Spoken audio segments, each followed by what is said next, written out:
Come one, come all for the Late Night Boxing Talks. Perhaps what has been one of the best weeks in the sport of boxing. Yeah, yo, what it do? You know, it was a very productive week, a very, I'd say a very revealing week of boxing. And, most of the rancor that I feel is towards the fans more than the actual fighters. Never been bad, what it do? I vote Tyrell, J. Flint, Ernie Wiles, Tyrell Logan, we out here. Old Dirty, we out here. Yeah, yo, what it do? Um, Last week was once again, it was a very tough week for a certain toxic faction of fight fans that they're not handling it well.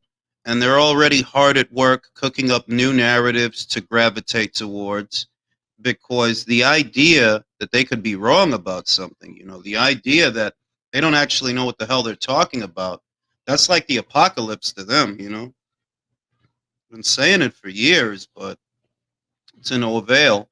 And a lot of the guys who went out of their way to be obnoxious and because that was how most of those conversations for me, that's how most of that stuff always was. It's not like I'm in the middle of a discussion with some of these guys, like I'm talking to these guys. A lot of these, oh, what it do? I got to get my man Alexis on here. This link is for Alexis. Nobody click the link unless you're Alexis, because I really wanted to talk to him. I'm sure that he was thoroughly entertained by this past week's fights just as much as I was. Alexis, if you're available, I've posted a link there for you. I'll open up the chat to the panel. I just wanted to get a chance to talk to Alexis. He's not always on here. He's not always available. So, I already know that they're hard at work on narratives and shit like that, because that's how those guys' minds work. And that's why it's like almost everything that they touch is cursed. I think it was Coach Malachi. Shout out to the coach. He said it better than I did, that everything they touch lose, because they just a bunch of losers. Alexis, everybody, Alexis.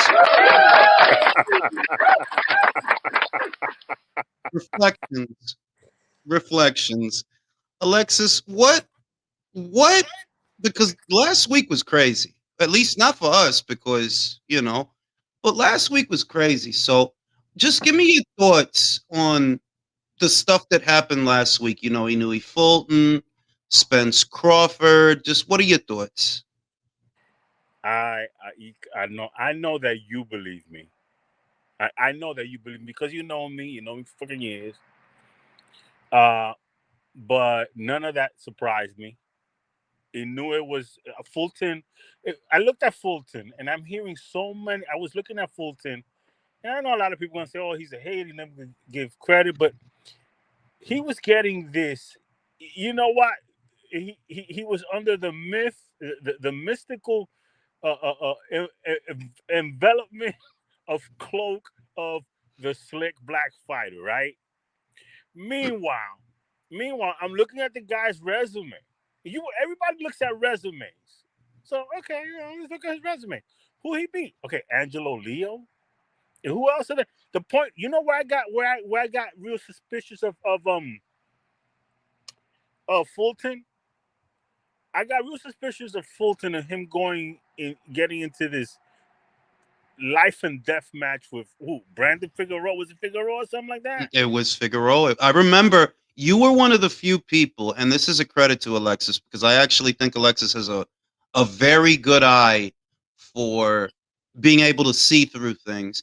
And I remember when we were watching Fulton versus Figueroa, it was a good action fight if you want to see a lot of punches get thrown. It was that kind of fight. But I remember that Alexis was not impressed. He said these two guys have no skill.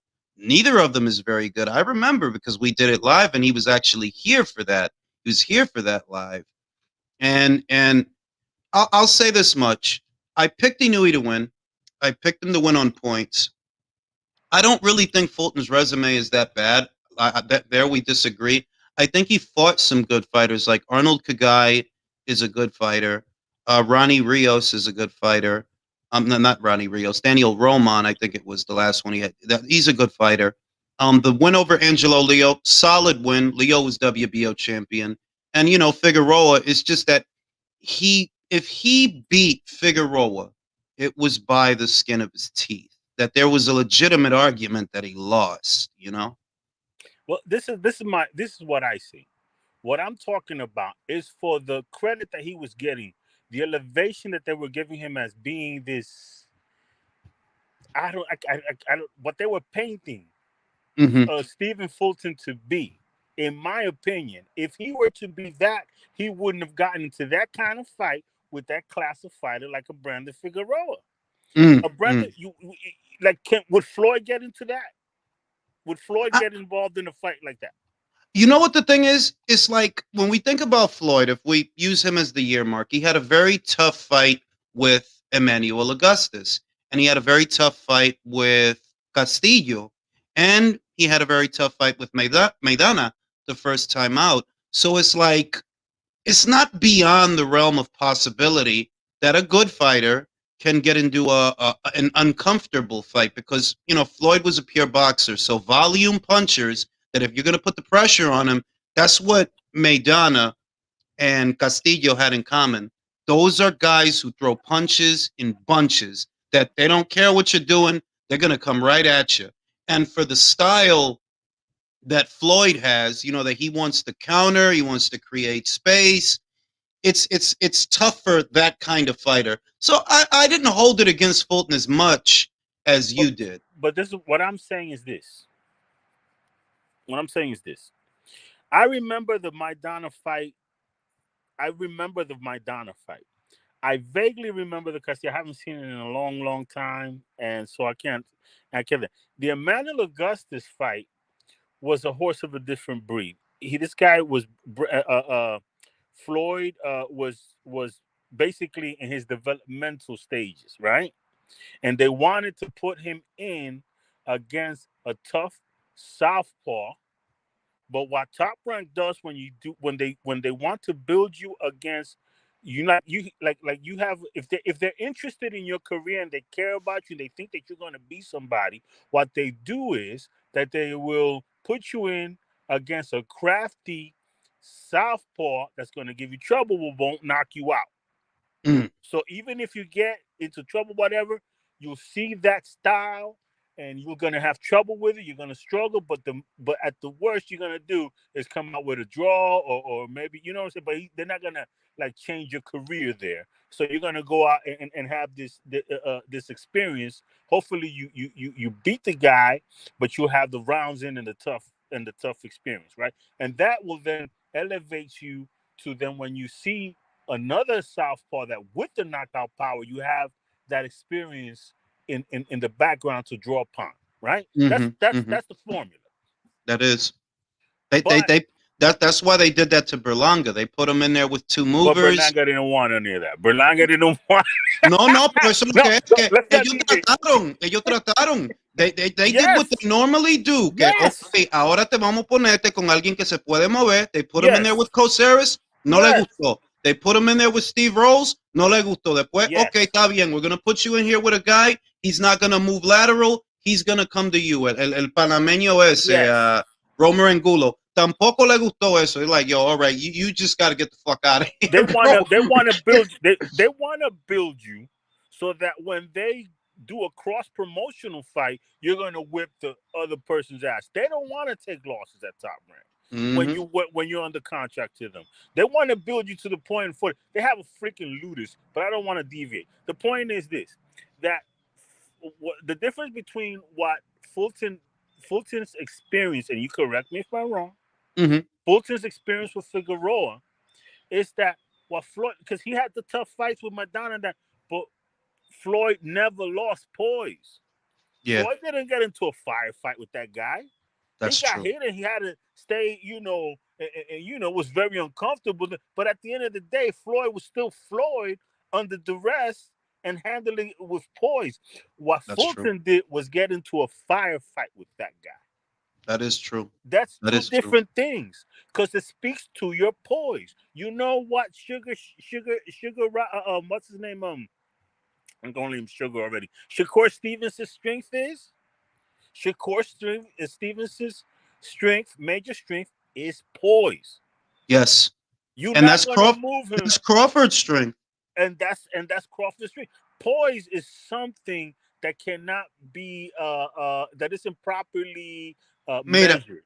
poise le saca los panties a las mujeres. When you're Eh, patient, Boom, page. sácale los panties. Hablando. No, it's the truth. Poise is the Yes. difference between being thirsty and being weird and a creep. Y calma, calma, todo su tiempo. Yeah, I Saca los got this panties for con you. eso. I got this for you. Don't get desperate. Don't get desperate. Exactly. Like, You know nada what I'm pa saying? pasar. We here right now. Esto está And bien. that's what I didn't see in Fulton. So when I see a fight and you tell, I hear it. Listen, I'm open. You tell me this is the baddest motherfucker. I'm telling you, I'm open. I don't know. And then I watch, and then I watch, and then I watch, and I'm not just watching for your power and this. I'm watching for all kinds of shit. You understand what I'm saying? And I that's agree.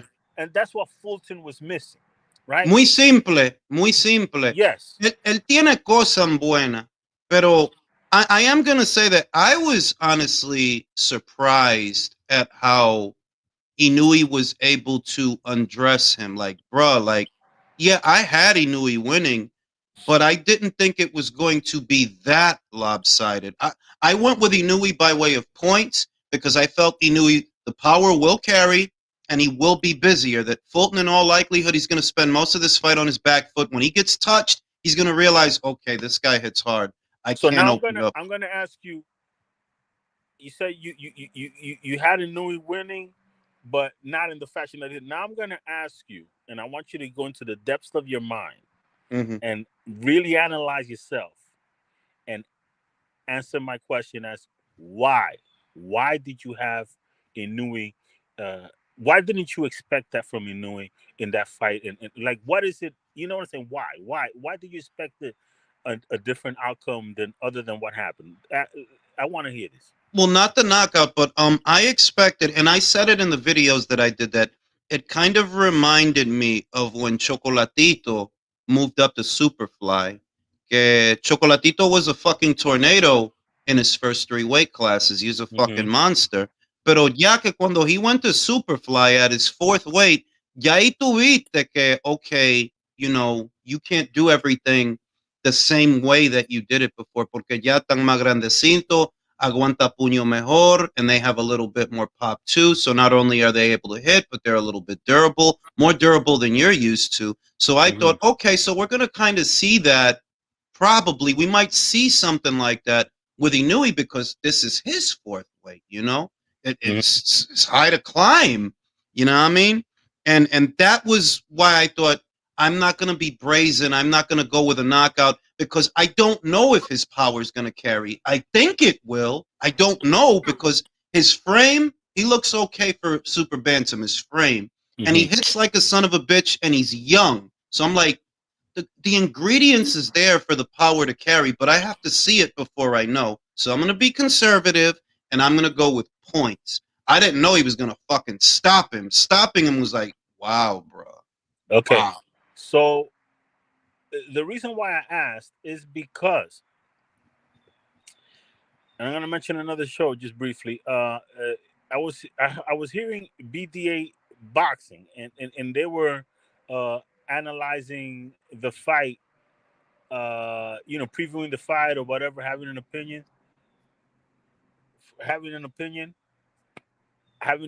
on trying to analyze on which way the fight was going to go. And one of the things that I found the most interesting is that BDA gave Fulton the edge in athleticism, which I found completely. Alex is making a video.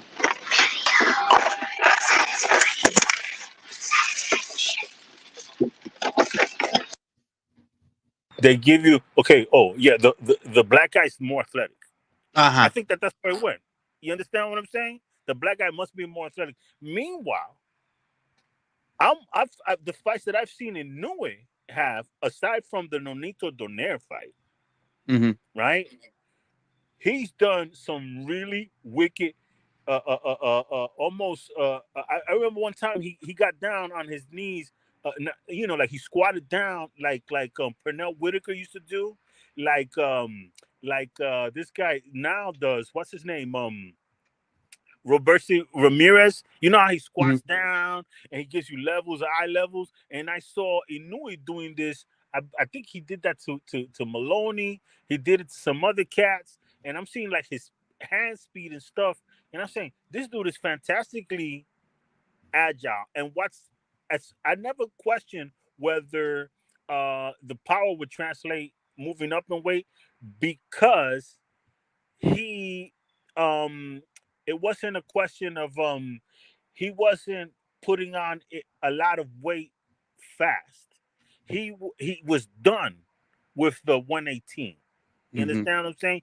And so it was a natural progression, a natural growth. It wasn't something he's not going up two weight classes, he's going up one Hmm. incrementally, right? So the speed was going to carry him.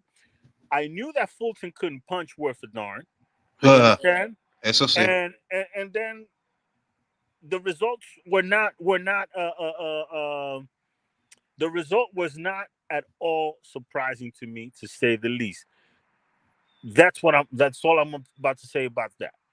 Let me read these two super chats. Will says it's like the old saying, pride comes just before the fall. Absolutely, absolutely. Q says, fucking StreamYard is so slow, man. Q says, thinking about it now, Jermell's undisputed run is the most PBC thing ever. All respect to him, but he's probably the only one to struggle. Ooh, ooh. What I do you say? mean, I would say that I respect Jermel's run. It was an in-house run, right? It was an in-house run, but that doesn't diminish that, at least for me, that he had to go through every champion that he had to go through in order to become where he is. And that's more than we can say for his brother because Carlos Adames is right there and his brother doesn't want to know and no quiere hacer nada. That there are fights that Jermall could have been in that don't require him to go anywhere. And he doesn't even want those fights. Whereas his Mm-hmm. brother, he's willing to get like, okay, this guy's here, he got a belt, let's get it. This guy's here, he got a belt, let's Mm-hmm. get it. Let's get it on. So Mm-hmm. Mm-hmm. I respect it. I respect it. Mm-hmm. Mm-hmm. Jermell, yo le saco su comida aparte. Yeah. I Yeah. think that this move with the I don't like this move of him going up to Canelo for 2 weeks. You know that I think it's I'm not gonna call it a duck move, but I think that he could have had a really nice payday going to Australia. Sí, pero él iba a perder. ¿Tú sabes lo que es? La verdad, posiblemente the Australian beats him. Posiblemente. Yeah, Right? So, en esa situación, lo que yo veo es que él no hizo nada. Sophisticated duck. But go ahead. Kind of, pero es que también que cuando tú estás peleando con alguien que tiene mucho más experiencia y mucho más poder, is it a duck? Are we saying that Tszyu is a bigger threat than Canelo?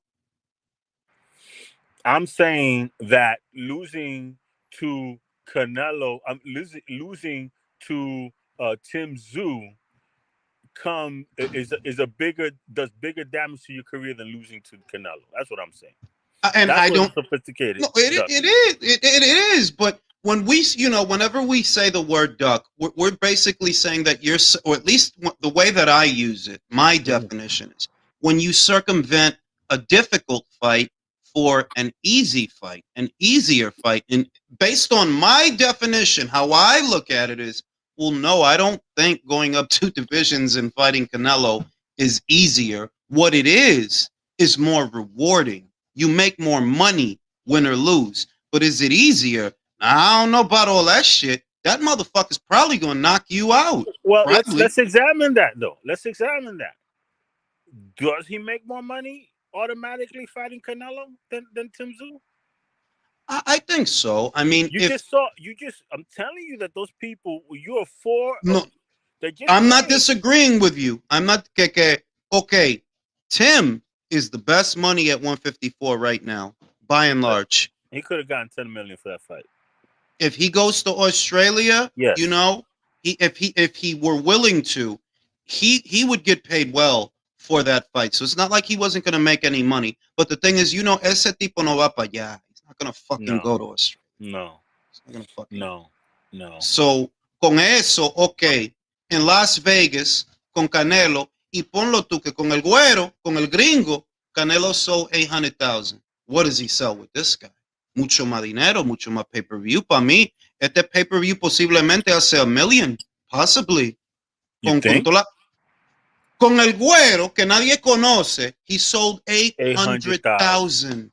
Que nadie conoce ese tipo. Ahora sí lo conocen más mejor because of that fight, the press conference, y el lío con Charlo, toda la vaina. Now they know him. But when they went into that fight, Caleb don't got no big ass fan base, but they still sold 800,000 with that shit. True. So what does he sell ponlo tú con el tribalism, con el racismo, with the vitriol del mexicano versus el moreno, que ya se sabe que es una fórmula que los promotores use. That's a formula.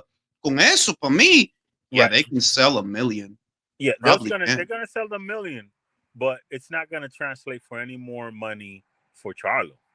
No, él se queda. The cap on him is gonna be the same cap that they put on the white guy. It's gonna be 10 million. See, yeah, because he's not bringing a belt. You know, he's not even bringing a belt like Caleb brought a belt. So, you know what I mean? He'll probably, maybe he gets a small share of the upside, but because the upside is going to be so sweet, he'll make some money. Some money. I think, you know, I have nothing, I can't say a bad word about Jermell. I'm just disappointed in this because, honestly, it's a fight. I hate fights that nobody asked you. Nobody asked Mikey Garcia to go up and fight Errol Spence. And to me, it's in the same damn vein. Sí, pero con Mikey, tú sabes lo que Mikey. Bueno, no, I see your point, porque Mikey hizo una pendeja y también charla, porque tú tenías tiempo para pelear con este tipo. Y para mí, de verdad, I have a lot of thoughts on that fight that it might sound convoluted. Que no es que Charlo le tiene miedo a ese muchacho. No es eso. No es miedo. Pero tampoco tú no ibas a pelear con ese muchacho. I've said it many times, and I don't know if you heard me, que when Tszyu came to America, the PBC was setting him up. They thought that in Minneapolis, Terrell Gausha was going to beat him. That's the only reason they signed him. That's the only reason they did it. What they wanted es, mira, vamos a quitarle ese cinturón a ese muchacho, ese intro, para que no joda. Porque si él lo tiene, no va a seguir jodiendo todo el tiempo para el Charlo fight. And we don't want to pay him. El otro lío, it's a lot of things to that because I've been watching Tszyu's career since 2020. And it's like, you can't pay him how you pay Dique Brian Castaño. Ese muchacho, he makes money. Like, you can't pay him like that. So, el lío fue que, look, we're not going to make Tszyu versus Charlo. We're not going to make that. What we want is for Terrell Gausha to take that interim status away from him, and we won't have to deal with him anymore. They didn't expect that he was going to win the fight, and he won the fight. Después, le mandan al Tony Harrison. And remember that they already tried to get Tony Harrison. He didn't want to go to Australia. That was before the Gausha fight. After the Gausha fight, now they send him. Okay, you send him. You're hoping that he can go down there and he could beat the guy. That's what you're hoping for. And that didn't happen either, you know? Y después pelea con Carlos Ocampo. Same deal que, mira, this kid is legitimate. This kid is legit. He's a world-class contender. It was never their intention to make Tszyu versus Charlo. And I've maintained that for over a year, that they had no intention of making that fight. I agree. I also see that for Charlo, if it's true about his intentions, because he said that I don't know if you heard it, but he said that this doesn't mean that I'm done with 154. I'm gonna come back or whatever. He's done, maning. A lot of people say that, but I think Charlo sees it because even if he just comes down to 160, you know, he's gonna get he got a straight shot to a belt, whatever. So I think that this is a bit of a 2-for-1 deal for him. You I'll know. say, look, I'll say, I think he will go to 60. He is 100% done at 154. Porque si tú peleas con Canelo, si le gana, hay revancha. Si no le Mm-hmm. gana, you made a lot of fucking money and you're going to go spend it. You think he's going to be in a hurry in his early 30s to get a comeback? I just made 10 million or maybe 15, quién sabe. Yo hice todo este dinero, más dinero than I've ever made, and I'm going to come right back para estar jodiendo con ustedes. Fuck out of my face. PBC fighters in general don't come right back. Benavidez fucking fought David Lemieux and sat out the rest of the year. Sat out the whole summer, the whole fall, and the whole winter. Right? And that's not even after a huge fight. If you, I literally said it after the Caleb Plant fight. ¿Tú sabes lo que va a hacer Plant? Plant, con todo ese dinero que él hizo, you know what I would do? I would go home on Jordan, bust a couple of carefree nuts, put a bun in the oven, carefree nuts, because I just made all this money. I'm not going to come right back for what? I literally made more money than I've ever made. And I believe that if Jermell goes in there and he gets knocked out the way most people think he will, he's not going to come right back. Hell no. He's not going to come right back. He's going to make a fuck ton of money. And when he does come back, it won't be a junior middle. No, he's done at junior middle. I don't even think he can make that weight safely anymore because he's in his 30s. He was there for years. If he comes back, he'll come back maybe at 60. Now, let me just ask you this because we started this off as the events of last week, and I think we covered the Inoue thing. So as far as the Terrence Crawford Spence, what was your exact, uh, prediction for that? Like, how do you thought it was? The round I got it right because I had him winning by knockout in either round 9 or 10. Okay. Happened in 9. What is different than what I thought is he unraveled sooner. I had Terrence figuring him out in 4. He'll figure him out in 4. Like round 4, ahí tú vas a ver que está tirando puño and he's getting spicy. And in round 4, it happened in round 3. Round 2 is when in other words, by round 3, he was already getting spicy because he figured him out already. And round 2, he dropped him. So it's like the real difference between what I thought would happen and what we saw was it happened a lot quicker. That's the real, because I had him out jabbing him. Like, you could listen to every video I did on them. Like, he doesn't have a better jab than Terrence. He's not stronger than Terrence. I don't know what y'all talking about. He's not stronger than Terrence. Are you nuts?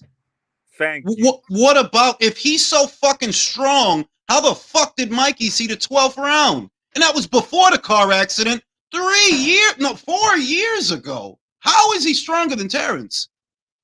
That core strength was crazy. What I'm flabbergasted about, and what I'm so I don't know if disappointed, but my cynicism kicks in as far as all these boxing writers that had the story go the same way and asking the same dumb questions as, we don't know because what's his name? Spence is the real welterweight. He's been in the division longer, and I'm like, there's plenty of video of freaking Terrence Crawford freaking what's his name, deadlifting 450 pounds in his jeans.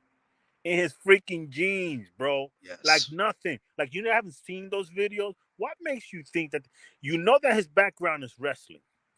Terrence Crawford's background has a really strong background in wrestling. So if you're paying attention to the man and understand that, hey, if you can't put that information together, then just let's go back what he did 7 fights ago.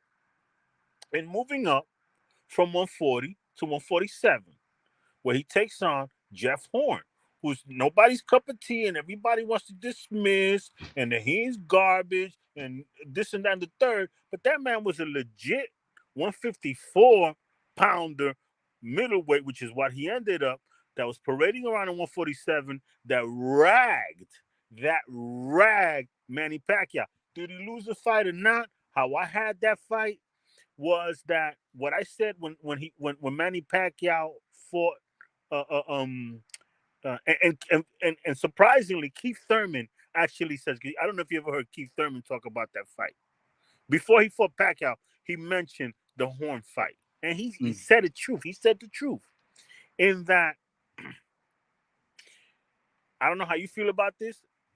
The reason why Jeff Horn never got the credit for beating Manny, not that it couldn't have gone the other way. I'm not saying that. My take on that fight was that I can see how a judge could give the fight to Horn. That was my opinion on it. I could see how a judge can give the fight to Horn. A, he was in his home country. Everything he did was getting a cheer. That can influence the judge. And B, Manny Pacquiao was bloodied and getting ragged around the ring. And the two rounds that he gave that Manny Pacquiao stood out that Jeff Horn almost got stopped and they asked him if he could take more. Well, guess what? On none of those rounds did he ever touch the canvas. So there was no 2-point round to give to Manny Pacquiao. Y eso es otra cosa. Esto yo lo voy a decir porque you say it all the time. I say it all the time.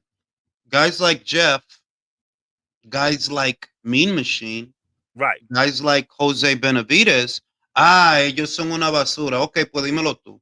Si Jose es una basura, why didn't Danny knock him out? Right. Él una basura, ¿no es verdad? Si él una basura, why is Danny moving lateral and trying to stay on the outside instead of taking it to him and knocking him out? Porque él una basura, ¿no es verdad? No lo noqueó. Después el Mean Machine se fue para el PBC, pelea con este muchacho alto que se llama... Pelea con el muchacho y le da una salsa. Si él es una basura, like y'all say, well, he should have lost. Simple. Para mí, y tú lo dijiste, but I ran with it. Mean Machine would beat Danny Garcia. Yes. That's an easy pick. He has better feet than Danny, more power than Danny. Lo que tiene malo, no gas tank. Demasiado grandecito. Los músculos le come todo el oxígeno. Eso es lo que tiene malo. Look what that man did to Virgil Ortiz. Look what he did to. He had that boy in skates. And Virgil Ortiz is a strong, sturdy guy. Virgil Ortiz had to pull from within to overcome Mean Machine. He had to pull from deep inside to overcome. And everybody holds it against that what's his name? Ray Robinson or whatever the hell the guy's name. Drew. I don't know if he drew with Ray Robinson. No, que tú sabes lo que he didn't look good. Esa es la historia. He didn't look good, pero dímelo tú, did Danny look good con Mauricio Herrera? He looked good? Why won't you bring that? Why won't you bring with Mauricio Herrera? Where I was in Puerto Rico, bro. When Danny Garcia, they was trying to cross him over to the Puerto Rican fans. And that fan was in Puerto Rico. And I was in Puerto Rico watching the fighting with Puerto Rican fans. And they started booing freaking Danny Garcia. He lost Puerto Rico on that night. Ese tipo, él no es boricua. Ese tipo. Not Puerto Rican. He tried to do what the formula that they were following with Danny They wanted Garcia. him to be Cotto, bro. They wanted him to. No. The formula that they were following, trust me on this, go back when you get off the show or whatever. It's the same formula that cross him over that they did with Hector Macho Camacho. Hector Don King took Hector Macho Camacho to Puerto Rico the first time they went to Puerto Rico, and he put on a show out there. And because the kid was also a New York Rican that wasn't speaking too much Spanish, so they wanted to connect him to the people. But when he went out there, he fucking put on a show. He showed out. They loved him on the island because he was electric. Ganó la gente. Es que el Macho, and I grew up in that era. Macho was electric. Macho was electric. He was electric. Este muchacho, he's not electric. He's a swag fag. He's a swag fag. O sea, la verdad, like, yo, bro, I know, bro. Está bien. He's like one of those, like, Yo, yo quiero decir algo, pero yo no lo voy a decir, pero está bien. Something's going on when you win your fighters break down in the ring. What are you holding back, Danny? Danny, why don't you tell us so? We Ponlo don't tú. understand. El tipo se puso a llorar porque le ganó a José Benavides, que cuando Crawford pelea con ese, oh, he only has one leg. Exactly, and you get over emotional about that. What's really going on in your life, Danny? Let's talk about this. Yo sé lo que es. I know. ¿Tú no viste que él se puso a discutir conmigo? Se puso a discutir conmigo en Twitter. Danny Garcia? Oh, God, bro. He started, yo dije. I didn't know this. Yo, manín, eso fue hace unos cuantos meses que mira. What happened? For the fan out there. Oh, shit. Yo dije, este tipo dijo, di que una vaina de Manny Pacquiao, una vaina de que, oh, Bob said that he was interested in making Pacquiao versus Danny Garcia for $3 million. I remember that's what started it all off. And y Danny después, 40. este lío, he admitted, he said, Bob never actually made me an offer. I just lied about that to get people to talk to me, to talk about me. On God, that's what he said. So you admitting? So wait a minute. You're admitting to what I've been saying all this time? That you use top-ranked fighters' names to promote yourselves with no intention of fighting them? Boom. Aquí no dijo nada. No dijo nada. Like, oh, so you're admitting, you're confirming what I've been saying for years. You PBC fighters use the name of top-ranked fighters to promote yourselves, even though you have no intention of fighting them. And you literally admitted that. So then what he said? What he said? No dijo nada. Se quedó ahí. He's stuck. What you gonna say after that? You literally admitted what I've been telling people for years. They're like, yo, dog, they love talking about top-ranked fighters, man. They love talking about top-ranked fighters. They attach their name to. You listen. We've talked about this ad nauseum. The PBC, you know what, my main man. I don't know if you're cool with him anymore, but Carrie.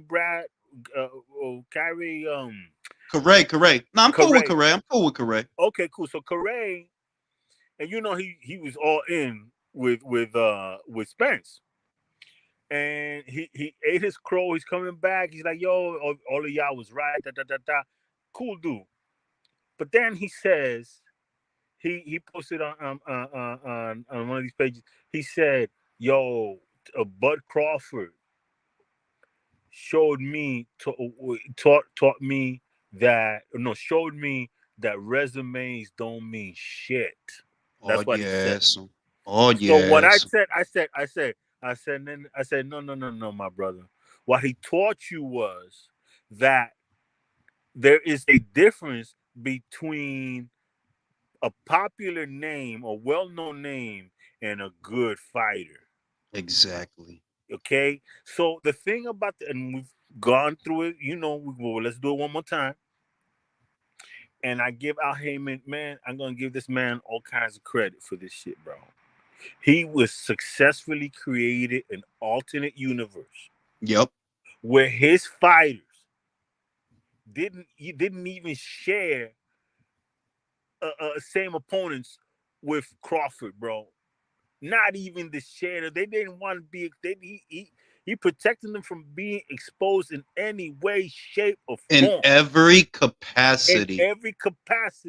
And what lent legitimacy to that plan and made it successful was the association with Floyd Mayweather, because each and every one of those fighters at one time or another had been mentioned as possible opponents for Floyd Mayweather, especially Keith Thurman, who was like the regular champ when Floyd was the super champ. So that name association and that that's what sold them. When Floyd's name had value. Because I don't think it has the value now that it had then. No, but Pero en esos tiempos, I know it. That was Floyd. 5-7 years, that was it. And the thing is that, listen, I'm gonna fuck your head up right now. Why did you know Spence? Por el Floyd. Because of the sparring match that he had with Floyd Mayweather. Of course. Con that eso, made his mira, con entire eso, career, bro. con eso they turned water into wine. The whole buzz of Errol Spence started in 2015, 2016, circa 2015, 2016. And the only thing that people told you was, oh, he sparred Floyd. He gave him a black eye. He blamed a black eye. And this Toda la mierda. The legend of Errol Spence took off like a rocket right then and there, bro. Plus a little beef with Keith Thurman ducking him.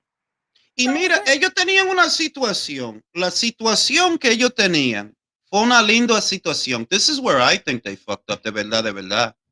Lo que podía salvar the PBC that would have made a difference that they wouldn't have seen it then is if they would have actually made Thurman versus Spence as a pay-per-view. ¿Tú sabes por qué? El Errol Spence tenía una pelea and it brought in 6 million views. Yes.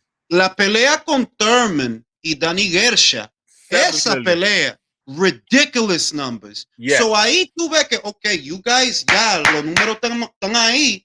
Let's make a pay-per-view.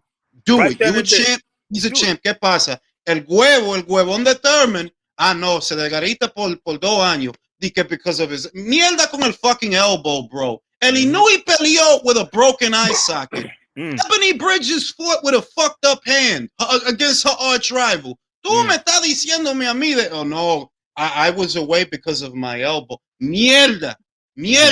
Y'all didn't want to make it. I see that. Why do you always take off in 2-year intervals? When you beat Danny, 2-year interval. When you lost to Pacquiao, 2-year interval. You fight Barrios, now you haven't fought in a year. It's already been a year because he fought him in February of last year. Hasn't fought at all this year. For me, that would have made a difference because the aesthetic of that match would have been good, and you would have had a guy that you say, mira, este tipo, whether it's Thurman or Errol. Now, en ese tiempo, I believe that Errol would have beat him. I believe wholeheartedly Errol would have beat Thurman if they did it. Yeah. Listen, when I first saw Errol, I said, man, I remember posting this in Ring IQ. I put it in ITV too. I said, this is the guy that Al Hammond should make the face of his whatever. He was that impressive. He was a beautiful fighter. But the thing is that PBC always has missed its moments. This, to me, the denouements, the most important moments that they failed to capitalize on was one, what you just mentioned. Also, the Porter Thurman rematch. Eso sí. That Porter and Thurman, that's one of the best fights I ever saw on PBC. To this day. That's one of the best fights they've ever put on. That's one of the best fights I ever seen on PBC. Esa y Hurd versus Lara. Great fight. Great fight. Yes. So that one so those rematches, just the things that they don't know how to build within themselves. Porque no tiene la experiencia de Bob Arum y no tienen el ojo of Brad Goodman, of Bob Arum, of Carl Moretti, que ellos saben, mira, este tipo pelea bien, pero este es el defecto. So, we'll keep him over here y lo vamos a usarlo así para esta vaina. Después este tipo, this kid can go all the way when you have your Bud Crawford or your Stevenson or your Keyshawn Davis, que ellos saben lo que tienen. Ellos no tienen ilusiones de fucking Arnold Barboza ni Jose Ramirez. Ellos no tienen ilusiones con esos tipos. Like, you right. You know, I'm like, you good for this shit. Esta mierda, you good for that shit. Pero ellos no tienen ilusiones con esos tipos. Right. They know what they have. Pero con el PBC, no, ellos tienen ilusiones con todo el mundo. Como que todo el mundo is indispensable. They're all stars. No, they're not all stars. So, yeah, and the other thing is that they failed to really build fights. This fight with Spence and Crawford was built because it was built. You know what I'm saying? No. That's why I laugh at these people. Circunstancia, manín. La única razón that we got this fight is because Canelo said, no, yo no estoy interesado. If Canelo would have said, if he would have said, mira, dame ese tipo de welterweight. Yeah, ahí se muere. This fight dies. Yes. If he would have, because see, tú viste lo que le pasó a este muchacho. That fight. They were looking to make that fight. And they thought that Canelo was going to be like, oh, y'all going to offer me I'm going to give Canelo. He probably wanted to see the Crawford Spence fight too. He picked Crawford to win the fight. He picked Crawford to win the fight. Like, all right, too good, exactly. Man. So he did Crawford a big fight. You know, you're right, man. That's something that should be talked about. But as far as building fights, sequence of events, you just mentioned prior that what's his name, Canelo and the white guy Plant did the 800,000. I'm saying that if Plant and Benavidez would have fought prior to facing Canelo, and then have the winner face Canelo, that 800,000 would have turned into 1.5 million or some shit like that. Te lo voy a decir. Yo lo dije que cuando él fue para arriba para Kovalev, the videos is up. I tell no lies. I said, David, you better fight Caleb now, porque el Canelo, este tipo es pequeñito. He's not going to stay at 175. Él va a bajar. And when he does, he's going to go to super middle and he's going to start collecting belts. You want to have as many of those belts as possible. You can get Caleb's. He had the WBC at the time. Caleb had the IBF. Those videos is up. And I'm like, I don't understand. They're on the same side of the street. I don't understand. Why are they not fighting? No, we got to build it. Dijo el huevón ese, el alemán. El alemán que oso uruguayo. Oh, we just build it with the money and the mierda, idiota, coño. He's probably related to an escaped World War II Nazi officer. A defector. Con un nombre así de que Lukowicz. Uruguayo. Con un nombre así, Lukowicz, really? You know all the Nazis that hid in South America, but that's neither here nor there. That's neither here nor there. Okay. So the thing is, that's where PBC messes up, and again, and I think we talked about that. You remember, with the arrival of TGB, shit has changed. Yes. 154. I love what they're doing at 154. I'm not a PBC hater. I've been watching. I like the kid that they have in 115. That's what's his name? Argentino, Puma Martinez. El Puma, I think he is must see TV, bro. Pero el lío, mira, I'm not even going to disagree, pero el lío es que toda la pelea para ese muchacho, they don't have them. Right.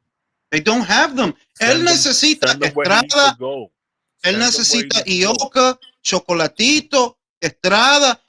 They had him fight Jerwin on Cajas again in a rematch. They don't have nothing. That was a rematch? Oh, yeah. Oh, well, that's why they... Yeah. Yeah, because he took the belt from him, and then the next fight... But there was no need. There was no need for a rematch. There's no need. De todo un poco, hablando de todo un poco, Manny Pacquiao's fighters are garbage, bro. Bueno, eso... I mean, él no tiene el ojo... ese ojo que tiene Top Rank... It's not like it's any one thing. You got a lot of guys that know what the fuck they're doing. You got Brad Goodman, you got Carl Moretti. Obviously, Todd Duboff is going to be the heir apparent. The wisdom of Bob Arum. You got a lot of knowledgeable people that know what they're doing. Whereas to me, lo que yo veo con PBC, tú sabes lo que ustedes hacen, y'all throwing shit at a wall and hoping that it sticks. See what sticks. No plan, but that's changing. That's changing with the TGB guys. The TGB guys, I'm gonna shout them out. Them dudes are really, really the quality of the fights. I will agree with that. That what I've noticed since I've been seeing more of Tom Brown are smarter moves, better fights. Because I enjoyed Frank Martin's last fight. That was a good, entertaining fight. It was It was entertaining, and that's what's important. That was not a mismatch. That was a good fight. Jarrett Hurd, that Spanish kid that fucked him up. Yeah, that dude. I don't know who the hell that guy is. That guy's a problema. Right? That is a good fight. And I've been noticing that it's the lower tier fights that they're really actually getting better. Like they're getting, and that's how you start. That's how you really do. That's how you build from the from the bottom, and stop trying to import your talent all the damn time. You know what I'm saying? Y ellos tienen que ya estos tipos tan viejos. Your Jermell Charlo, Jermell, Jared Hurd. There's a crop. I see some guys that they got that they're kind of fresh faces, and the old line, the old crap, your Danny Garcia, your Keith Thurman, your Ugas, these people.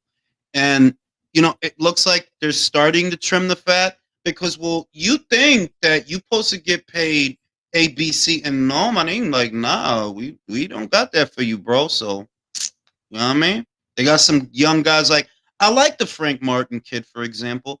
I don't think for a second he could beat Shakur or Keyshawn. I think they both beat him. They both, but he's fun to watch, and that is what I like about him. That let me tell you something though.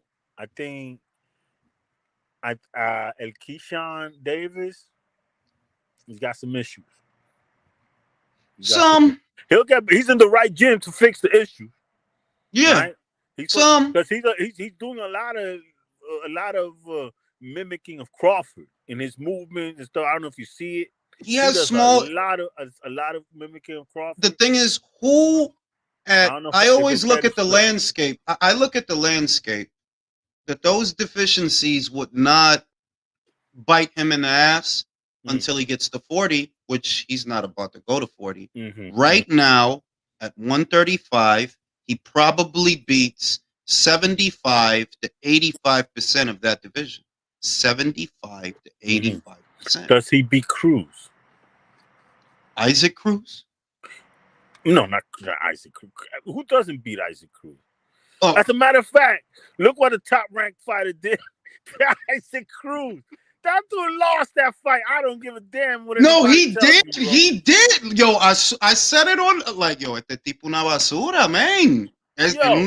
Para mí, ese mexicanito that they got in Golden Boy, William Zepeda, William Zepeda, bro. I would love to see a William Zepeda against Isaac Cruz.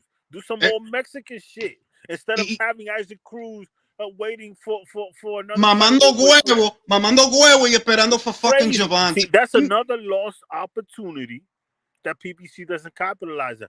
That's a fight that could be made. You believe it? But when you see Isaac Cruz, can you really believe in him? No. But mira, look. That guy's not.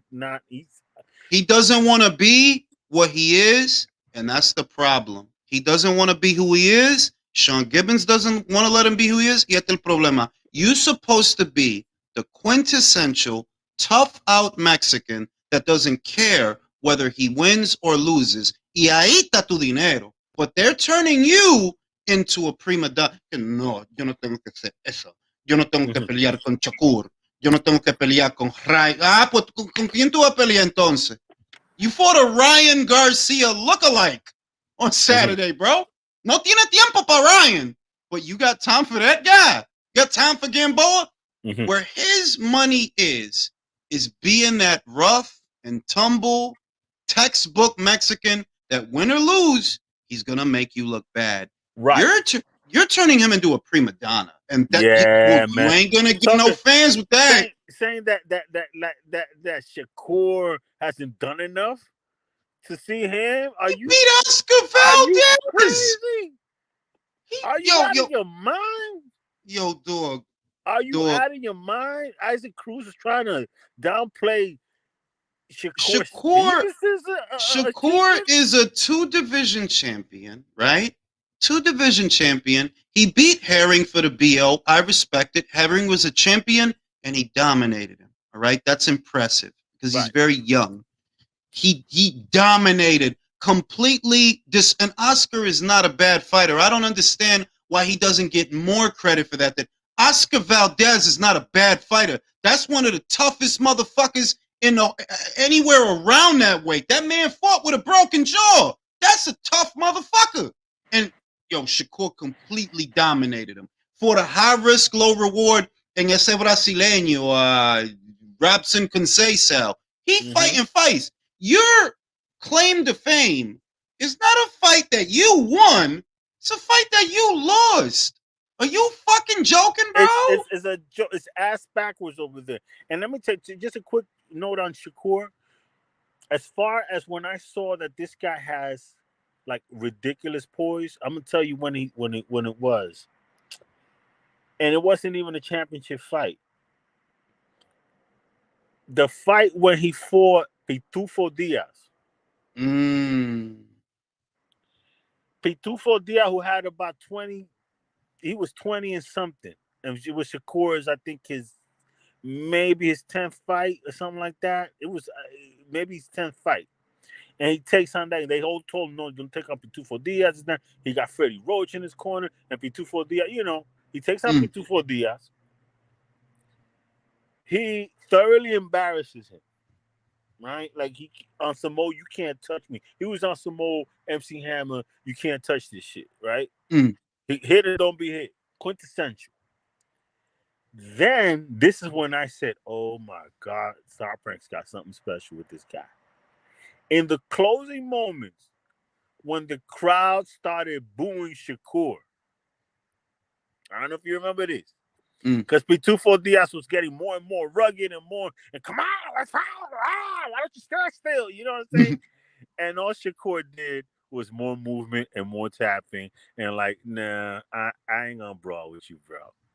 Para mí, esa pelea, para mí, it was Nicotila. Ahí es que yo vi que, mira, con eso, aunque no le gusten, he has that gear que, yo, I don't got to do shit, bro. I will sit back, he neutralized hot shot. He neutralized Nicotila, but he didn't want, and Shakur says it himself, he didn't want to get hit. But because apparently Nicotila can flatten people. No, pero es que tiene that ability. They're like, look, we could get down, but if shit is hairy, we could get down, but if shit is hairy, yo, I will hot shot and move. I will hit and move the shit out of you, bro. That's it. He's got and more. There could be nothing you could do about it. And he's gotten more as he got that criticism. He has gotten more aggressive, and as he's gotten strong, he's feeling himself and stuff like that. But that guy's reflexes are sick. It's like he's got spidey sense, bro. Bro, I put him in. By me, he's fucking Miles Morales, bro. Only shit is he's from Jersey instead of New York. But that's Miles Morales, bro. Shakur, I don't say Stevenson. I say S. Stevenson. S. Stevenson. Oh, that's S. Stevenson. With the S. Steven. That's who. I'm telling you. And let me read these super chats. Undefeated says Danny is as Boricua as Ryan is Mexican. Right. That's the adequate parallel. Good That's parallel. Manny Ruiz says, first Heyman fight I've bought, Spence versus Crawford. I couldn't watch it live. I couldn't replay it. No problems with the zone replaying Canelo versus Bivol, or no problems with ESPN pay-per-views. The Showtime app is trash. I do agree with that. I wanted to watch it again. You couldn't do it.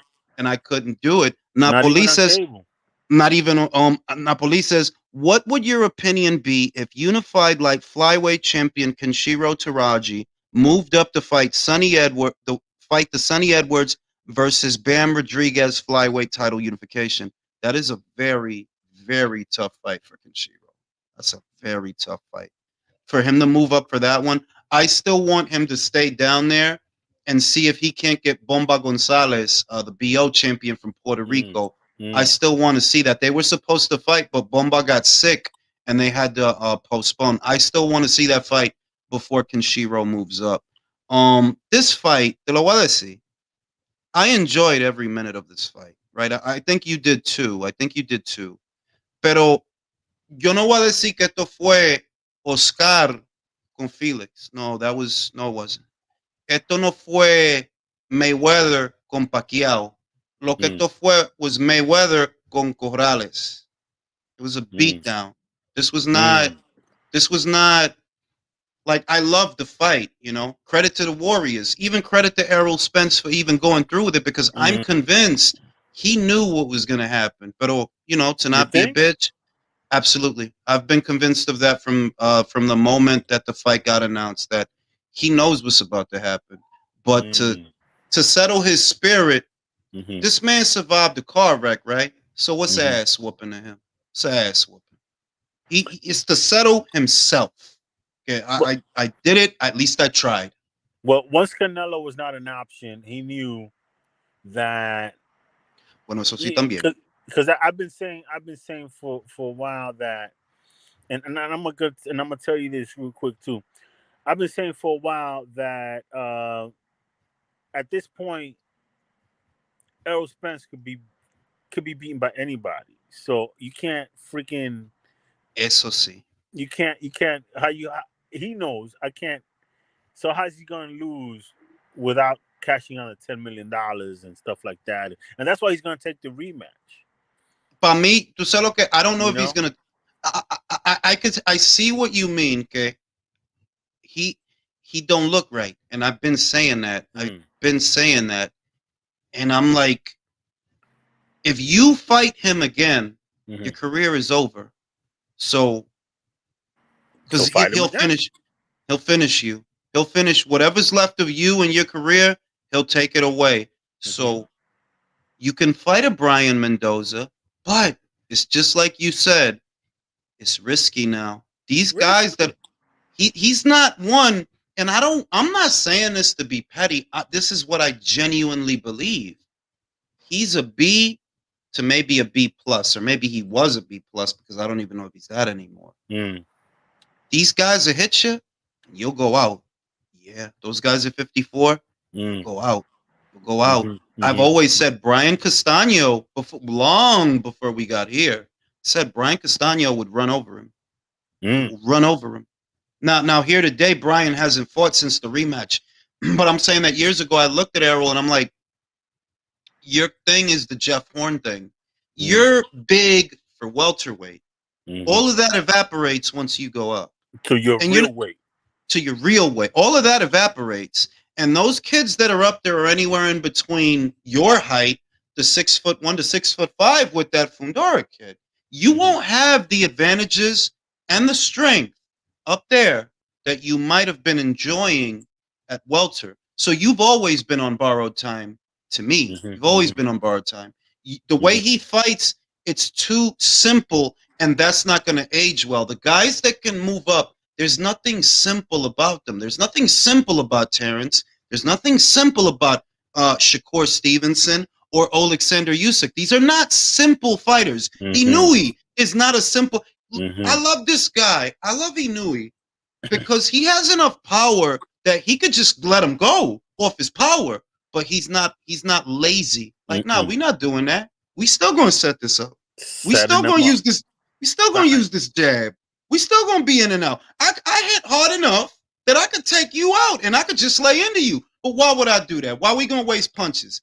I got this. I'm gonna jab you. I'm gonna jab you. Touch downstairs. Just pop right upstairs. Beautiful shit. Beautiful shit. And the guys that have that ability to move up in weight, they are not like Errol. It's guys like Errol that when they move up in weight, un fracaso. That shit is not going to work. Your style is too simple. All you rely on is being bigger and stronger and throwing more punches. Well, if you keep moving up in weight, at some point, you're not going to be bigger and stronger. Okay. So what are you going to do? You just mentioned about the new and set you up and this and that and the other. And I'm glad you did, because then it takes me back to Fulton. For the stuff that they were talking about Fulton, as far as his pedigree and the level of fighter that he is, I'm finding it hard to believe that had he been what he was proposed to be, he would have been that easy to set up. Bueno. Con eso, the other thing is, look, I could tell you intangibles like, well, it had been a year since Fulton fought, but I don't accept it, because in spite of all these circumstances that we all knew, you motherfuckers still picked him. Yeah, I knew the same circumstances. Y'all knew this dude hasn't fought in a year. You realize that, right? And he's not a puncher. He is not a puncher. He doesn't have power. And he's not beyond. The other thing is, He's not. I literally said this, that Inoue's this guy. He's a sucker for an overhand right. I've seen lesser fighters than Inoue get that overhand right in there. Inoue caught him with that boop, woozy, mop, left. It's like, yo, dog, it's not a coincidence. So it's not that I think that Fulton is a bad fighter. It's somewhere in between Inoue being special, which I think he is, and Fulton getting far too many plaudits based on where he's from, as opposed, when I tell people, you know that Inoue beat 5-6 world champions before he fought Fulton, right? I tell them that, oh, who are they? Paul Butler. All right, well, if Paul Butler is such a piece of shit, like you say, why did he last longer than Stephen Fulton? If I tell people that Nonito Donaire is a Hall of Famer, a 4-division champion, and a 3-time bantamweight champion, and he gave Inoue the hardest fight I've ever seen him have, you'll say, ese tipo estaba viejo. All right, then why did he do better than Fulton? But listen, this is the one that kicks my ass. You know how highly touted all the Gary Russells are.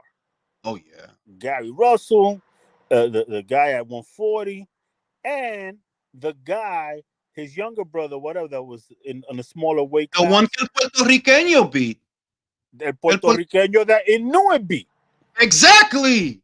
Emmanuel Rodriguez. Emmanuel Rodriguez couldn't be in the ring with Inoue, goes and dismantles Gary Russell. But you don't mention that win when you say who's he fought. I don't understand. That's why it's very frustrating to get into debates with these people. Yo no hablo con esa gente, ya. Yo no discuto. Esos son estupideces. Tú me estás diciéndome a mí que si yo te digo, mira, este tipo, él fue un campeón entre divisiones, Narváez, Hernández, Rodríguez, Donaire, Paul Butler, y tú me estás diciéndome a mí que no, esos nombres no sirven, pero Figueroa does, Angelo Leo does. Right. And I don't even know if Angelo Leo has had a fight since he lost to Stephen Fulton. But listen, that's what I'm saying. And don't tell me about. Put it to you this way: whatever happened to Slack the Cannon, the guy that Mikey Garcia beat for the WBC? Exactly. So right? he disappeared, bro. Don't tell me about who you fought and be that you beat this champion.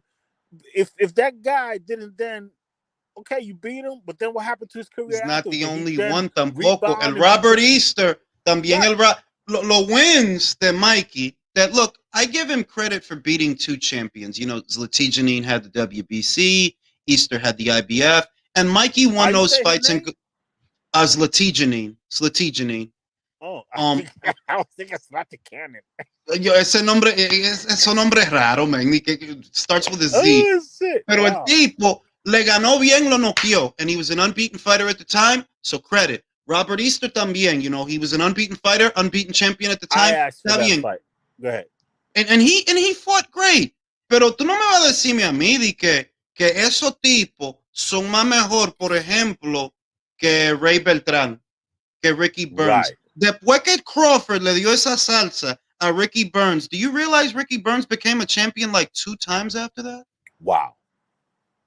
Ray Beltran, after Crawford beat him, he became a champion after that. Ellos no se murieron because fucking Crawford beat him. They were good fighters after that. Because of the caliber of fighters that they were. And this is the other one. This is the one that people, when I bring it up, it's like, oh, what? Well, guess what? Felix, who was that guy that the Dominican kid that Crawford won? A beat. Felix Diaz, the gold medalist. Felix Diaz, who the boxing voice was saying up and down that Crawford wouldn't fight him. Yep, because he's going to avoid him and this and that and the other. I remember that. Felix Diaz was on the PBC side of the street.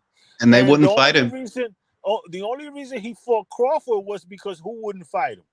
The PBC fighters didn't want nothing to do with him. Danny Garcia. Didn't want nothing to do with him, yo.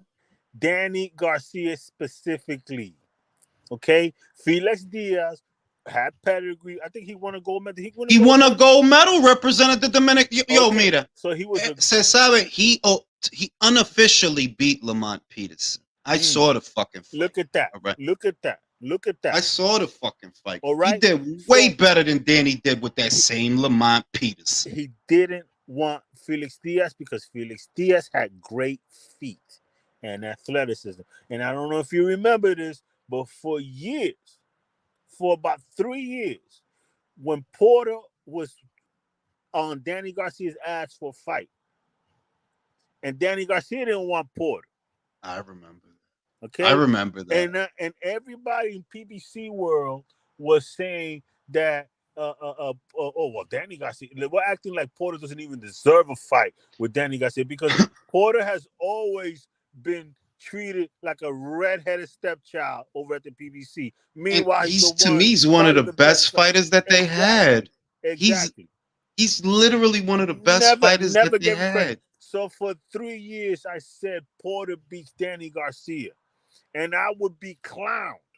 I used to be clowned. I said Porter would beat Danny Garcia because Porter has more. Porter's not a great fighter, but Porter is more athletic and has more wrinkles to his game and could change up and move side to angles and the speed in and out. And Danny Garcia ain't going to be able to do nothing with those tree stumps. He's not going to be able to turn with him.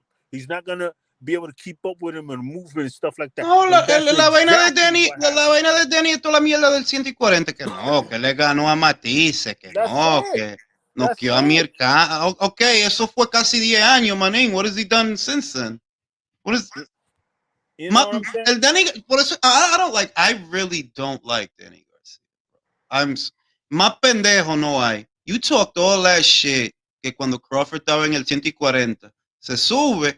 They reach out to you, bro. They try. Nah, you didn't want to know. Let's do it.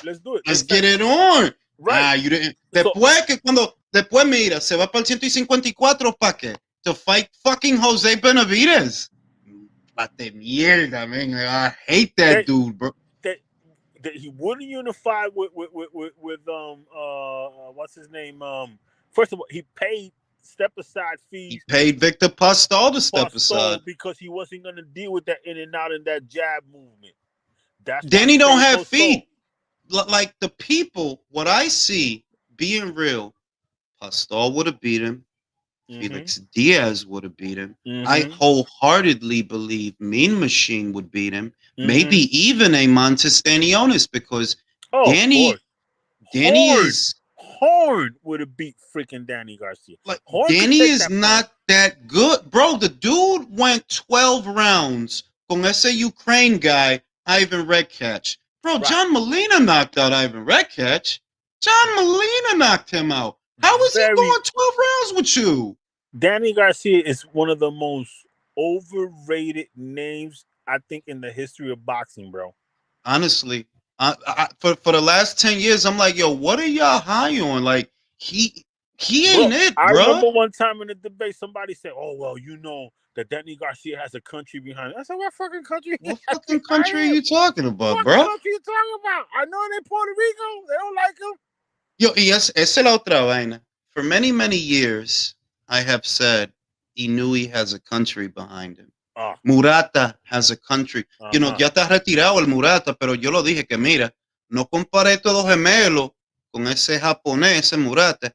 Ese muchacho una estrella ya. When he fights, casi el país entero almost is watching him, bro. Right. Numbers that you wouldn't believe. 30 million, 13, like 30 million. Are you crazy? I don't think not even Inoue has really done the numbers that Murata did. Murata's numbers was fucking ridiculous. You know, it's the Olympian thing that out of the Olympics, he won a gold medal in the men's middleweight division. So he was a star already going into the pros. So he was doing ridiculous. And it's like, yo, the opportunities, what's sad about it is, you know that Jermell probably could have beaten him?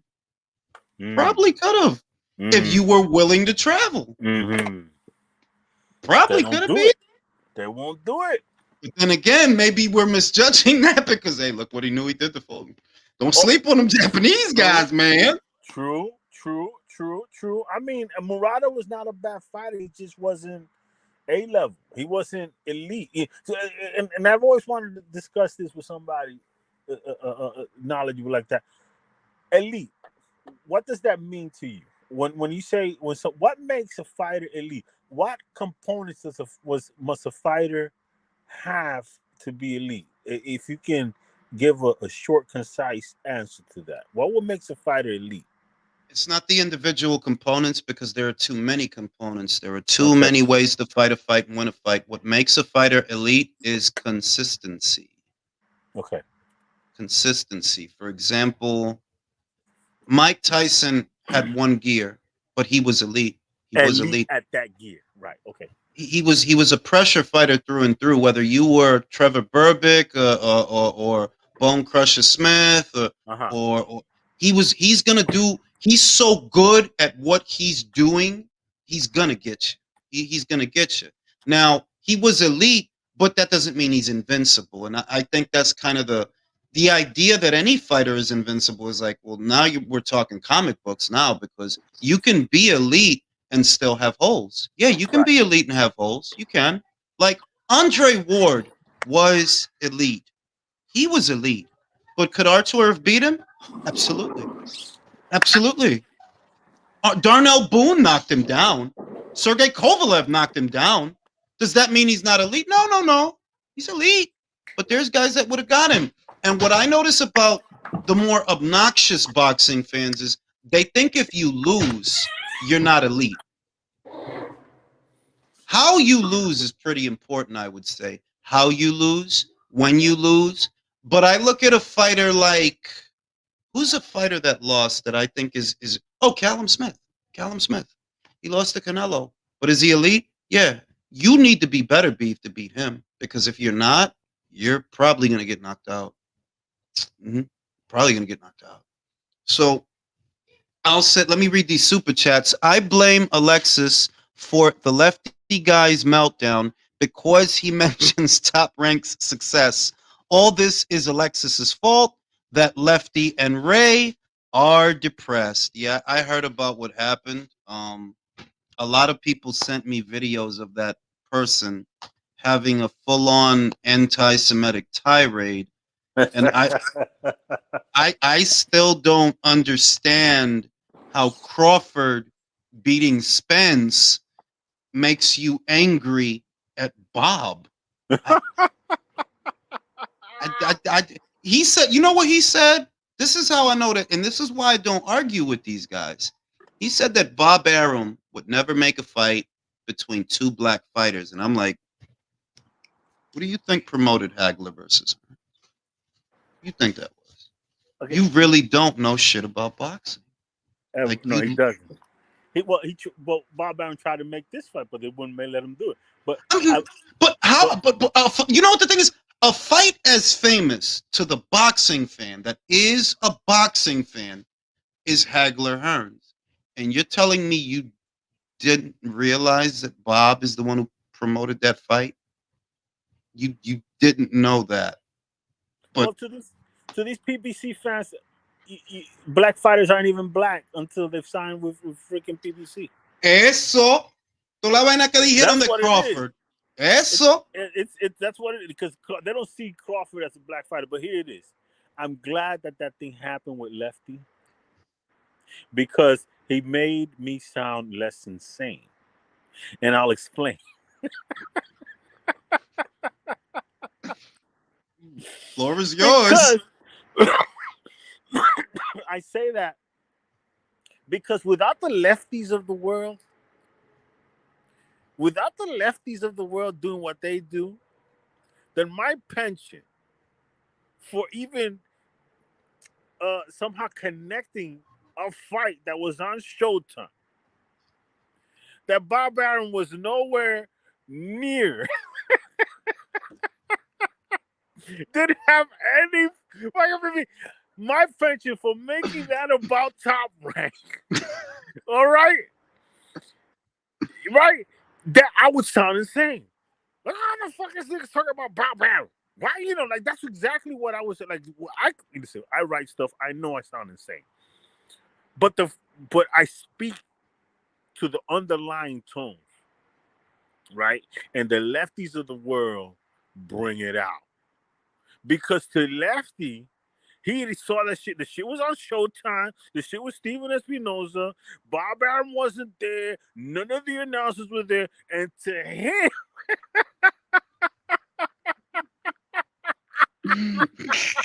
the honorable Bob Arum was still had his claws all over that event. That is rich, bro. Honestly, like they sent me, because I stay out of stuff. I don't want to be en el medio de ninguna de esa vaina con esa gente, ¿verdad? Pero me mandaron toda esta mierda de que, yo, ¿tú oíste lo que dijo este tipo? Like, whoa, what did he say? Oh, these, yo, and I'm like, I think that, that was a true meltdown. Like, bro, do you realize that you could get your whole, your you could lose your job behind some shit like that. Like you realize that, que ellos hacen su espacio, their little spaces and shit on Twitter, and like, yo, dog, like you could fucking get booted, bro. Like, you want to get booted because, like, why are you mad at Bob anyway? Like, I don't understand what. I don't understand. A man who's 2 years removed from a Top Rank contract. Honestly, 2 years removed from a Top Rank contract, fighting on a damn other network. And then saying that Bob would never make that fight when Bob tried to make that fight. It's Al that didn't want to do it. Bob tried. They didn't want to do it. It would have been another. It would have been another Fury Wilder, where they got together and they see that the hero gets, fucking destroyed. And this was just as satisfying as that Fury Wilder fight, to tell you the truth. No, this was more. I'm gonna be honest with you. This was more satisfying than that. Yeah, I agree.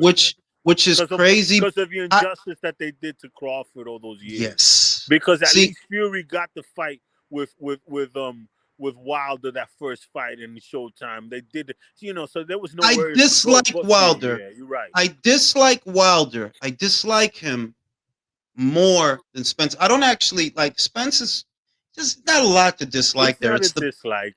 I don't dislike Spence. Yeah, like I hope he heals up and he makes the right decisions. Yeah. There's a family. And so does Wilder. But I mean, like, it's not a disdain of Spence more than it was a disdain of Wilder because he was more vocal and all these different things. Yeah. And it's Spence's fans that I had disdain for, not Spence, the fighter. The fighter, right. But the reason it was satisfying was because they did Crawford wrong. For many years, y'all did him wrong. Y'all almost ruined his career. Yes. Y'all almost ruined it. Yes. And you know who legitimized all that? The people that legitimized all that was the Chris Mannixes of the world, the Mike Coppingers of the world, the all these freaking supposed legitimate scribes who would ask the question, well, like question Crawford's resume. Like, he's fought nobody, and they would legitimize that. Yeah, they were parties. They were parties to his alienation. Because if you're periodical, or if you feel that Crawford is better than Sean Porter, which by all rights you should have. You know anything about the fucking sport? Yes. If you feel he's better than Danny, and you feel he's better than Mikey, and you feel he's better than Sean, then that's what you're supposed to be advocating for. But you were a party to them substituting people instead of giving you that fight. You were a party to it. You were a party to it, man. And I was sickened. That's why I don't even like a lot of these reporters, man.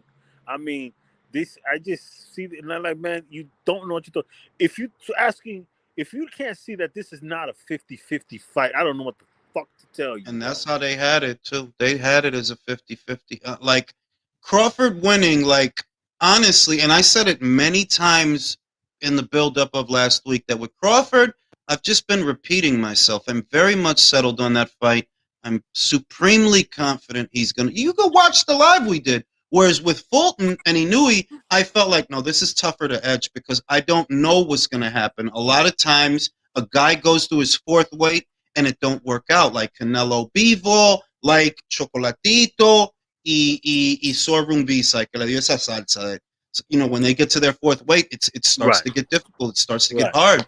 So I was more edgy on that. Whereas with this is not a 50-50 fight. This is not. Crawford's gonna annihilate this man. You had a one-trick pony, that can only go forward. Couldn't even go backwards. A one trick. He goes forward, and all he knows how to do is intensify. If you saw the fight with Sean Porter, he dissed Sean Porter, talking about Sean Porter can't fight, that he fight like he's swimming and this and that. He said that about Sean Porter, and then he goes life and death with that man. Yo dije a million times, Sean hurt him. I don't think Errol takes the best punch. I saw Sean hurt him with an overhand, and he buckled. And I saw Sean hurt him to the body, and all of that was before the car accident. But y'all telling me that was before? Remember the car accident? Yes, the fight was in September. Yes. The car accident was in October. Yes. And let me tell you something.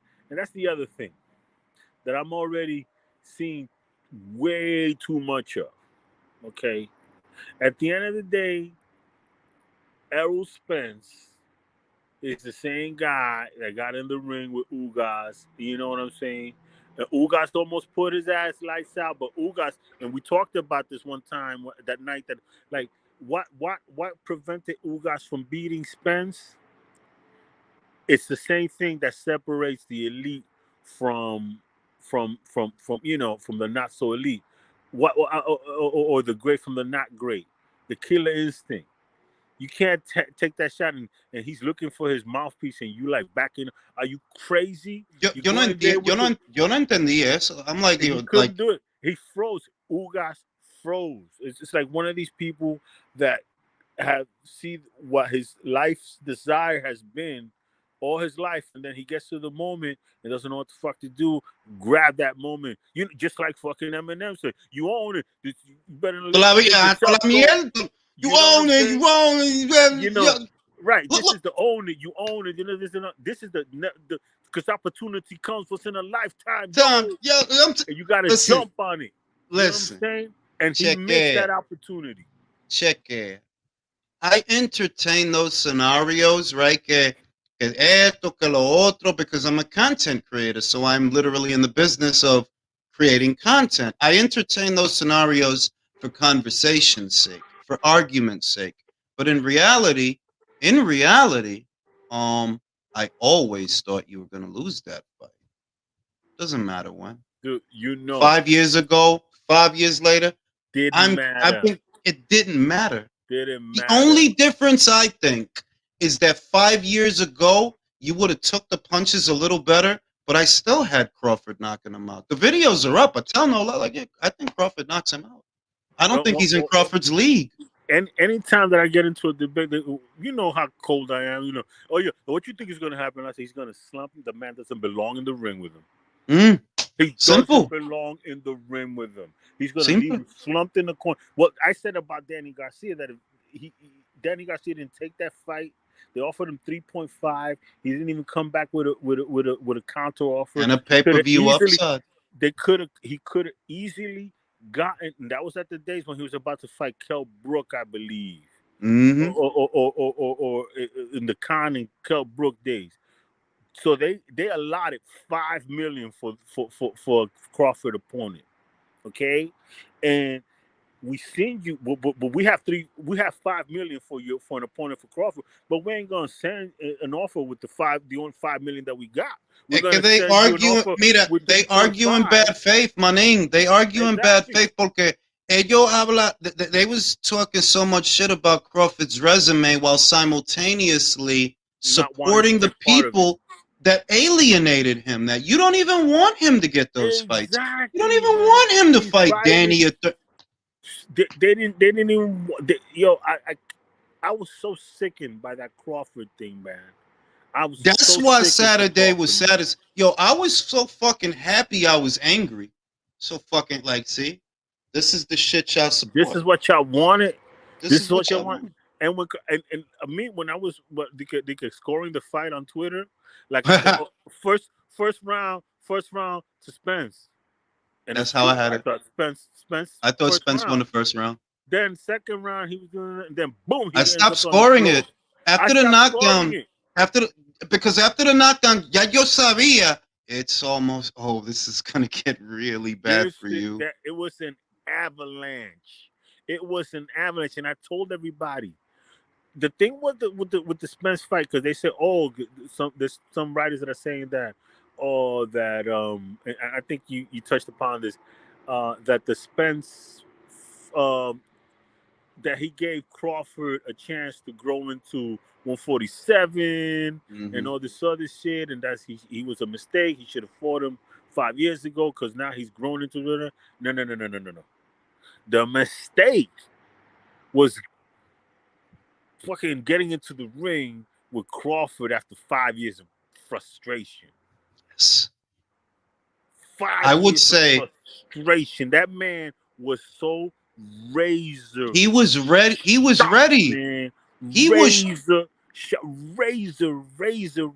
That was the moment that he was waiting for 5 years. 5 years. And he wasn't beating up Spence to beat up Spence. He was beating up Spence for everybody that ever talked shit about him. He was getting beat down for. That's why people are saying, oh, well, Crawford's never looked that way. That's the other thing I'm hearing. Something must have been wrong with Spence because Crawford's never looked that way. Well, guess what? He's never had the man who's caused you know what I'm saying? He's never had the thorn in his side in the ring with him. The shit is that what they don't want to accept because they take it personal. They're turning this into they're turning it into because I don't think Heyman is that bright. I actually don't. I don't think he's that bright. I don't think a lot of things that happen, I don't think it's him. I just think you were in the right place in the right time to go into business with Floyd. Floyd's success is his own because if you could have made another Floyd, you would have made one by now. Why wouldn't you? Jay-Z told Damien Dash, I heard you made Jay-Z. Go ahead, make another Jay-Z. Go ahead. If you the reason, go ahead, make another one. You know what I mean? So with this Spence shit, right? I could believe a lot of things, but the main thing is it doesn't matter. You guys thought it was going to be close. You guys thought Spence was going to win. I don't care about after. That's what you thought, and that shows what you know, which is fucking nothing. But I'm gonna tell you this, Julius, and I think I've told you this before. I've said it definitely in media.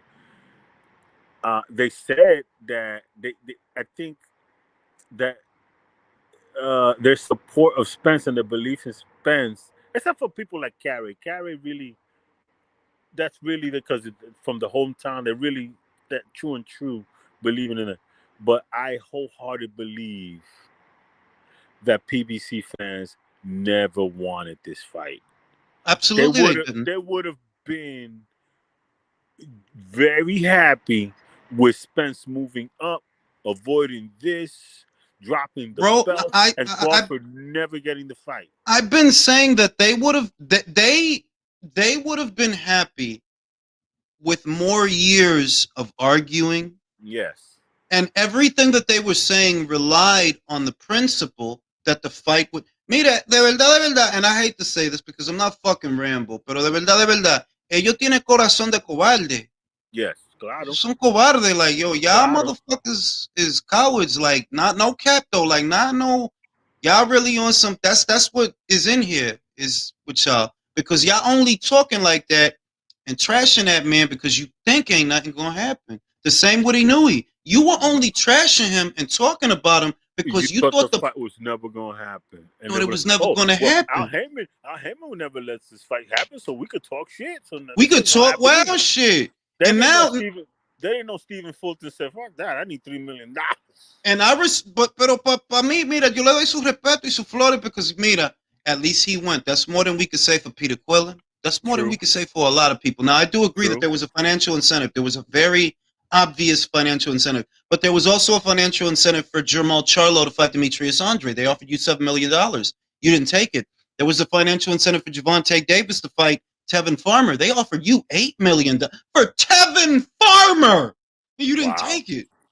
Wow. So I give Fulton his flowers, and I still think he's a good fighter. It's just that Inoue is that elite, Yeah, but top ranked fighter. you know what the difference in those offers, because I know you compared Tank turning down what he turned down and Charlo turned down what they.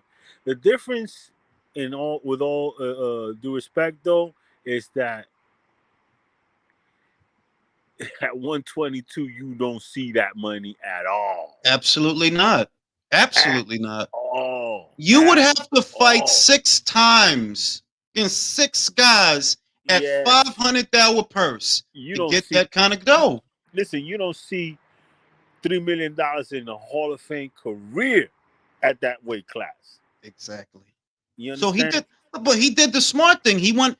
What we saw, right, was honoring defeat, and I say that because this is prize fighting, Brody. Don't let Heyman turn you into a coward. That's what he wants. He wants you. He trying to turn you into like a coward. He wants you to fight Figueroa again. He wants Spence to fight Thurman. Spence said it more than once. Yo, they kept trying to push Thurman on me. I feel he knew I'm gonna lose, but Yes. I'm gonna take my lumps. I'm a man. Yes. I'm gonna take my lumps. I think I can see how you see it, but I think that also there was part of him that really didn't understand and was oblivious to the bubble he was constructed in. And I think that's what the only reason that he could even say that Danny Garcia was the greatest Yeah, counter puncher that was in a, like, crazy. come on. That Like when he and you could tell he doesn't get out of the bubble. How when what's his name? Este loco. The dude whose father does the punch counts, the counter punching. Dan Canastota. Canobio, when Canobio asked him to give his Mount Rushmore of welterweight, and he didn't fucking like the people he put on that shit. Like, I know he put Floyd and he put some other, but he didn't have like Sugar Ray. He don't know shit. Like, this dude is not a historian and not to be a He's not a bad. student of the game. I think the difference between him and the difference between Crawford and the difference between top ranked fighters when they're vetted, right? Like Crawford was, and PBC fighters is that the guys that are fighting because they fight, because they're fighting, because they love fighting, and yes, they're gonna making great money and they're great fighters, but they really fight because they like fighting, are all fucking top ranked. Oh yeah. And I mean, the that's dudes an easy one. and the dudes that are about that money and fighting for that bill and the look and all this other peripheral shit are kind of with PBC. That's why I've always No, said porque that también Berlanga's a PBC fighter. Miguel Cotto is the perfect example. Now, Miguel Cotto has some great fights, some wins, some losses. But even as far as business guys go, that man was about his BI, bro. He was about his BI. More than a PBC fighter. Why? Yeah. Because PBC guys will literally turn down huge money to stay in the bubble, to stay behind the. Yes, a good number of them. That's why I credit Stephen Fulton, because he went against the grain. But a lot of those guys got offered ridiculous money, and y'all didn't even. If it was Cotto, like Cotto would have taken it at least. Like Cotto was more of a business guy, really. But you gotta respect this. Like, like y'all guys over there is. Yeah, I mean, like. Yeah, I mean, and this Saturday, the reason everybody's so angry is because it's confirmation of what you have been told over and over and over again about Heyman fighters, their grooming process, their brand. That's why you're taking it personal, because you believe the fucking hype. And people been telling you, yo, all that shit over there is smoke and mirrors. Eso tipo no sirven. Ah, bruh. Oh, mira, coño. Take that same Isaac Cruz. Oh, he's so fucking great because he went 12 with Javante. I promise you, Muratalla would knock him out. Muratalla would knock him out. All right? Yes. That dude ain't shit. Cruz ain't shit. The fuck? It was Now let me read. Go ahead. Let me read the super chat. Bobby Light says, to think Spence was talking about fighting Canelo. Exactly. Imagine if that shit would have happened. They would have had to scrape him out of the ring with a fucking spatula. They would have to scrape him out of the ring with a goddamn spatula. Yeo says Spence versus Thurman at 154 is the only logical fight. Spence Thurman and Spence versus Brian Mendoza. You know what I mean? For the interim, but it's like for Spence, we don't really know where he's at, because at the same time, he must be passing his medicals if he's fought 3 times since the accident. But then again, this is boxing and doc, you know, like is he passing those medicals? You know what I mean? Mr. Calderon said they already propped Boots Mel saying Bud won't fight them. What is with these clowns? They do the same with Canelo. They were quick to I'm telling you, it's an inferiority complex. Like on some real shit. When they hear people talk about Heyman, they feel like you talking about them. That's what it is. That's when if I say something like, yo, Heyman don't know what the fuck he doing, that's not what they hear. They hear, you don't know what the fuck you doing. You don't know what the fuck you talking about. That's what they hear. Eso es como una religión que ellos tienen. If I say, yo, man, PBC is inferior, they don't hear that. They hear you are inferior. You are inferior in everything you believe. Well, get to that point. I mean, you brought it up when I was saying, like, how would you like to wake up one morning and find out? It's like Neo in the Matrix. The world you lived in is a freaking lie. It is.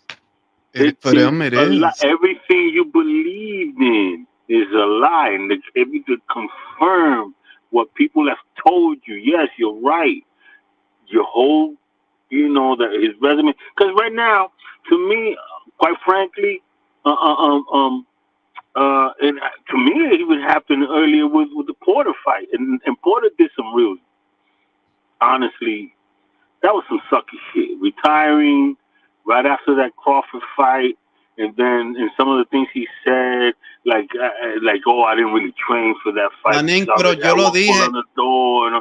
Come on, man. Come on, man. He was towing the company line, and I see it that, like, you're towing the company line because you know how it looks, that you've been in there with every PBC fighter, every PBC welterweight, and not a single one of them were able to do to you what Crawford did to you. Thurman had a fun fight, but he didn't do to Sean what Bud did to Sean. Errol didn't do to Sean what Bud did to Sean. Danny didn't. I thought Porter beat Thurman. I thought Porter beat Thurman. So you fight a Top Rank guy, and Top Rank is supposed to be. Errol said this. He thought smoking mirrors. He said that. Smoking mirrors. Yes. They just matched their guys. You got it. Yeah, they got really good matchmakers over there, and they just and we find the reason. No, bro, you start believing. At some point, you can be a liar, but the problem starts when you start believing your own lies. And those fighters over there, somewhere along the line, they knew they were bullshitting in the beginning. Like Danny Garcia is well aware that they were bullshitting. I'll tell you who didn't know. I'll tell you who didn't know and who did know. Here's who didn't know. Wilder didn't know. He didn't know. He never would have fought Fury if he did know. He didn't know. Now, Danny knew, and Danny still knows. That's why he never fought. Danny knew. Now, Thurman knows. Thurman knows. Thurman knows. He guys asking about 40-year-old Pacquiao, bro. He fucking knows, bro. He knows. He knows what happened. Like, dude, he got in the ring with Pacquiao and didn't understand what was coming at him. A 40-year-old made fun backyard. of him. He made fun of him, you little And the first thing, which is why it's amazing that when these guys lose, they don't just lose. You know, like they don't just lose. They get embarrassed. Exactly. Yo, true that, dude. They get freaking and like they don't even. It's like they didn't even belong. Like they never been in a damn ring. Bro, if you think about it, verdad, mira, Andrew Tabiti, no, que el Tabiti, que él está con Mayweather, que toda la vaina, que no, que Usyk no lo peleó. Está bien. Y, mira, se va a ir con ese fucking cubano, the one that Garcia beat, the one that Garcia knocked out. Right. Bro, Tabiti didn't just lose, bro. He got, has he even fought? He got destroyed. Destroyed. Right? You are so right. You are Marcus Brown. Ponlo tú. Oh no, los europeos no sirven. This is what I know. Callum Johnson dropped Artur Beterbiev. Marcus Brown, he got destroyed. By Artur. He fought since then. He, bro, it's a wrap for him. They don't have nothing for him to do. Marcus Brown. You know who Marcus Brown reminds me of? Mitch Blood Green. He do. Él tiene la cara de. He's like a skinny Mitch Green. Yeah, like a real skinny Mitch Green. Like he's a street dude that just happened to be in the right. He has enough talent to get a good payday in the ring. You know what I'm saying? It's the same. If you pay attention, they don't just lose. They get fucked up. Stephen Fulton last week. God, fuck. Yo. And if I say, look, Inoue unified titles with Paul Butler. Oh, Paul tiene que ser una basura, que él no sirve, que todo esto. Bueno, Paul lasted 11 rounds, man. And he didn't even get hit like Fulton got hit. Fulton got hit, man. Paul Butler, he was dedicated to surviving that fight. I'm not saying he wasn't, but defensively. No. But I'm just saying, on defensive, but he was at least good enough to do it. You know what I'm saying? La defensa del americano, que él es como he could walk through water. Right. No, Paul Butler, Sweet Pea Butler, all right? Sugar Ray Butler. Because he went 11 rounds. He didn't get hit. Este tipo. That's quite impressive if you think about it. If you think of you lasted 11 rounds with Inoue? Sugar Ray Butler, bro. Yo, and then I know his face wasn't all fucked up or nothing, man. He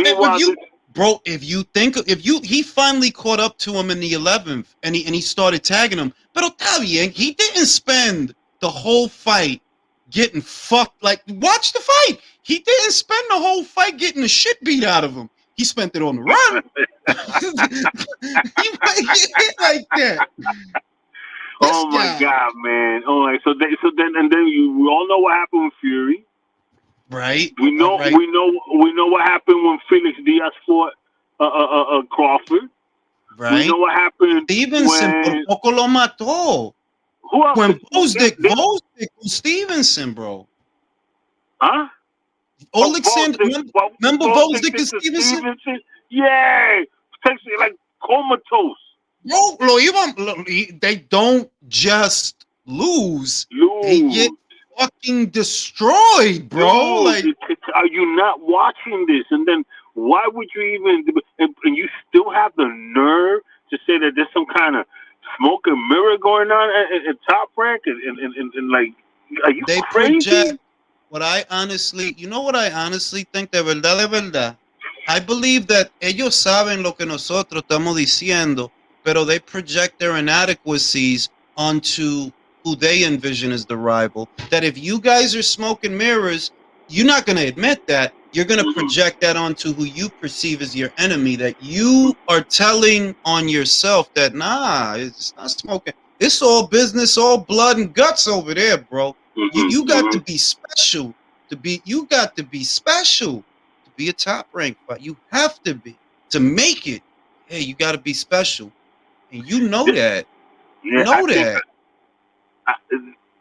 I'll tell you this, because I think when the story's told on PBC, there's gonna be hay dos etapas, right? There's gonna be two phases to the PBC, or two eras to the PBC, and this Errol Spence, the Wilder, and the Charlo and all that, they're all coming to a close. They are. Right? They're coming to a close, and what's coming down the pipe with the Morel, okay? Frank Marr and ellos tienen una gente ahí. The 154, they got 154. That's a lockdown division, bro. I like that. Listen, I like that division. It's fun. It's a fun division. Yeah, it's a fun division, man.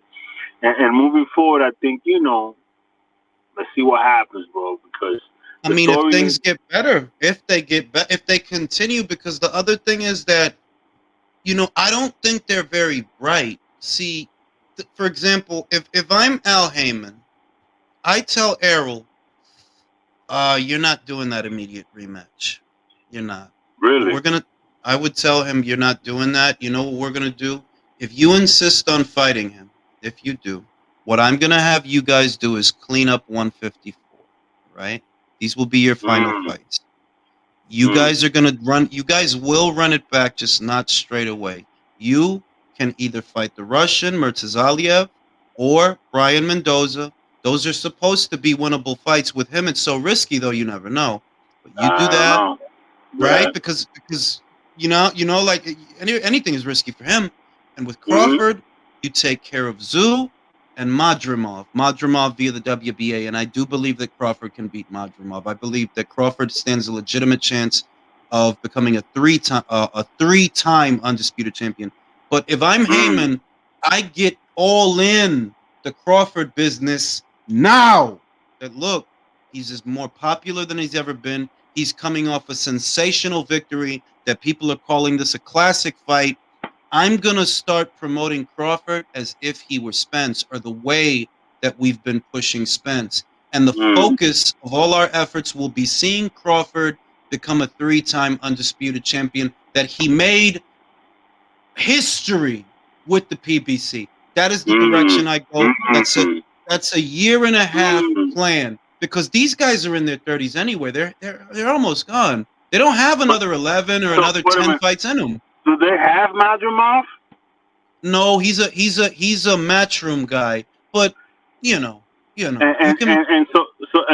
the other guy you said? Madrimov? Tim Tszyu.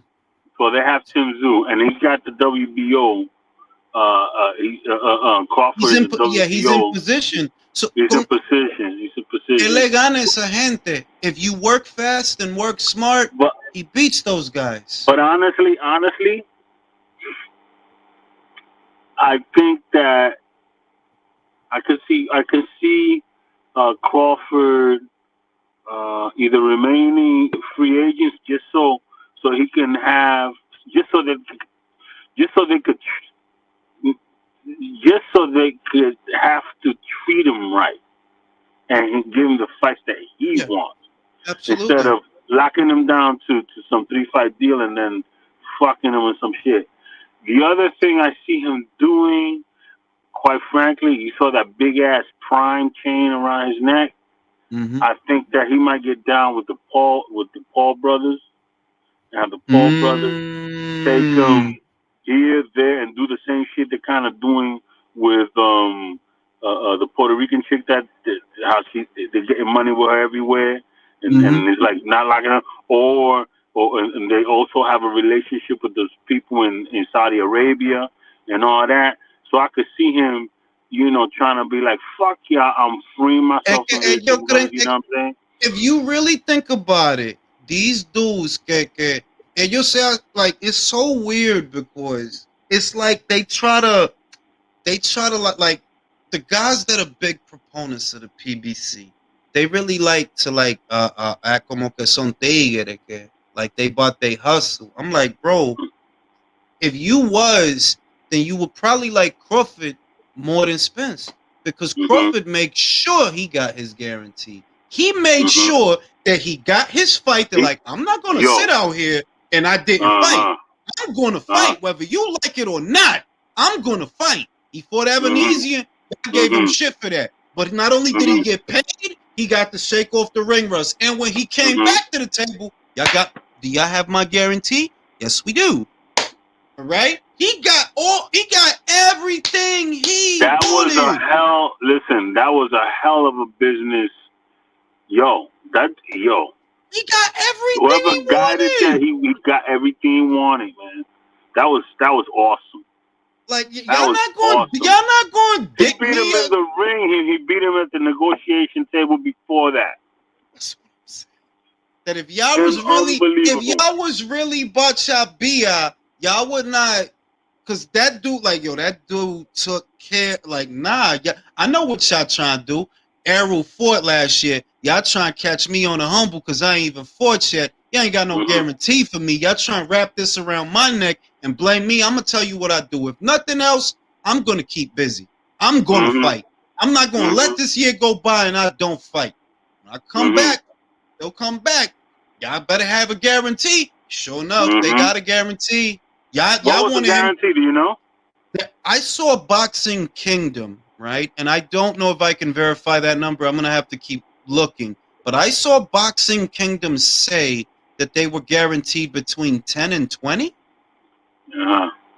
So yeah, I think that sounds about right. I think Crawford got his 10 at least. Well, they would have to beat the number. This is how we can arrive at a good number. We know that it was probably a 55-45 split. Yeah. Right? Because he wasn't trying to settle for the 40. We know that he made $10 million with Prime. Yep. So we know that they have to beat that number, because if I can get $10 million for an Abenesian, I should be able to get 15 for Errol Spence, right? All this crazy. It was all this, and it's like, yo, he didn't just beat Errol Spence. He beat Al Heyman at the negotiation table, and you know in the future. I'm telling you, in every spectrum that you can imagine, because Heyman was trying to destroy. They were trying to alienate him, freeze him out of division, damage his reputation, slander him to the paying public. Like, he don't want the big fights. He not good. He got the BO. We don't even need the BO. That belt ain't real. That champion ain't real. He beat Jeff. They spent 5 years doing that. And to that extent, that's why I appreciate Spence stepping up and saying, no, this is the fight that I want. This is the fight that I want. And that's what I'm going to do. I'm feeding Thurman. So I really do, you know. But anyway, mi pana, déjame yo echar un pie, bro. All right? I'll let you, man. Brother. Good talking with you. Let me read the super chats. Soldry said Bob Arum would never put two Russians in the ring together. Let me see what else, because I got a couple of super chats here. A couple of super chats that are piling up. Let me see. Did I miss one? I don't know. I still think Spence beats Canelo. Then you must be on drugs. If you cannot put it together, that would be career suicide for Errol Spence Jr. after Saturday's mauling. If you can't put it together that, bruh, he was cashing out. If Canelo would have took the fight, that's retirement money. He wasn't going to do nothing with Canelo. I don't even understand that. Shout out to Drew. Drew said, shout out to Anthony for the Cash App donations. I didn't forget about you, bruh. I just got them. Shout out to my man Anthony. Shout out to Drew. Bob Arum was ringside for Inoue versus Fulton, and Heyman was not. That was very telling. Folks had all that smoke for Oscar leaving Ryan, but Al did not make the trip. He never makes the trip. He never makes the trip. They think that he's supposed to be allowed to play by a different set of rules because he's this unique snowflake, this special creature, right? They think that the rules are supposed to be different for him. He doesn't even get out there and mingle. Yo, rub elbows with the people. Yo, touch a titty, grab her ass. Get out there. Get on the dance floor, bro. What you so nervous about? Said Heyman is a weirdo. Been saying that. But I'm about to let everybody on real quick. About to let everybody on. Also, I want to go smoke a cigarette, so I need y'all to hold it down for me. What's goody, fellas? What's You know what I goody? mean? Ain't shit, man. This week was crazy, bruh. This week was just and the Fallout country, just people are losing their minds now. Oh, there's a dude in the chat right now that's saying Crawford's protected. Sure, bro. That's just I don't even I don't even see that shit. That shit's hilarious, dude. It's like, yeah, okay. Yeah, all right, bro. If you say so, bro. You say so. Hey, Jules. Go ahead, Jason. What surprised you the most? What surprised you most about that win? Not a lot. Oh, wait. One thing did. It wasn't that he knocked him out. You can watch the live. Like, it's not that he knocked him out. It's how quickly Errol unraveled. That after just 2-3 rounds, he unraveled very quickly. I didn't expect him to unravel until after 4. He was already unraveling after 2. Yeah. So that surprised me. That wow, you just coming apart at the seams already so fast. I figured he was going to be able to counter the jab, but what surprised me the most is how he used his force of his jab against him. In just a split second before, he jabbed him, and those jabs were now turning into like power punches. It was poetry in motion. It was amazing. Yeah, well, yeah, because he was catching him coming in with the jab. So between him coming in and the jab going out, two forces colliding. Mm-hmm. And the thing was about it is that I didn't realize how much Spence telegraphed his jab until watching that fight. Like he telegraphs his jab. I mean, it's so apparent now. Before I pass it the country, I've been saying that Errol is simple. Simple doesn't mean bad, but he's a very simple fighter. Like there's not a lot to what he does. He just looks to outsize you, outmuscle you, and outvolume you. But there's not a lot. There's not much else to what he does. Like it's very simple. Let me read the super chat before I pass the country. Sophia says we love Alexis, but how about our regulars? They're coming up right now, Sophie. Got another super chat here. Fucking StreamYard is moving so slow. Where the fuck did it go? I just clicked it. There it is. How many times have PBC fighters lost in cross promo fights in total? Aren't they 3-4 wins? It's at 21-4 now. It's at 21-4. 21 top rank, 4 PBC.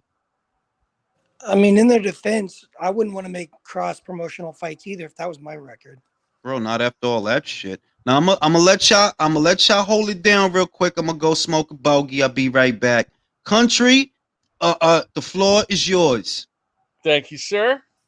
Well, I think one of the things that tripped me out a lot was the fact that Crawford seemed to like figure out Spence within like the first round or one or two rounds. He kind of had him figured out at that point, and it was all downhill from there. And I would say if you go back, I rewatched the fight 4 times because, a fight like that, you're gonna the results already, but you're gonna be able to focus on things that you maybe didn't catch in the heat of the moment.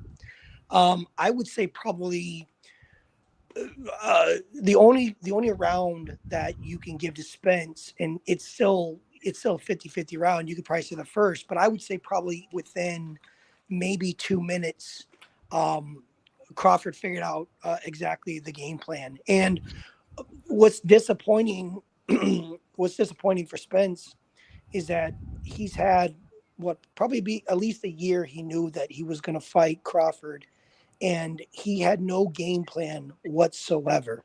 And Well, no, he didn't. He didn't at all. And the worst part is he's talking about wanting a rematch in December. He's 33 now. He's been fighting the same way all this time. He doesn't make any adjustments. And now he already got destroyed so bad. He needs time to actually recover. And let's be fair. Let's be fair to Spence. He hasn't made adjustments because he's never needed to. That's what I was going to say. He's been in that PBC bubble. Well, Danny Garcia is considered a tough fight. He would life or death with Sean Porter. I don't want to call it a PBC bubble per se, because I don't think it would have mattered anybody that he would have fought. One thing I did before this fight is I went back and I watched some early fights, kind of missed fights of Spence and also Crawford, because I wanted to see how they progressed. And the thing is that when you fight the same way and it's always effective, I mean, it's just like anything else in regular life. If you're doing things regularly and they're effectively working well and you don't have any adversity, it's human nature that you're not going to change things. He didn't have any resistance. He fought guys that were C-level, B-level fighters, and he was able to dispatch of them. I mean, he had some resistance. Yeah, exactly.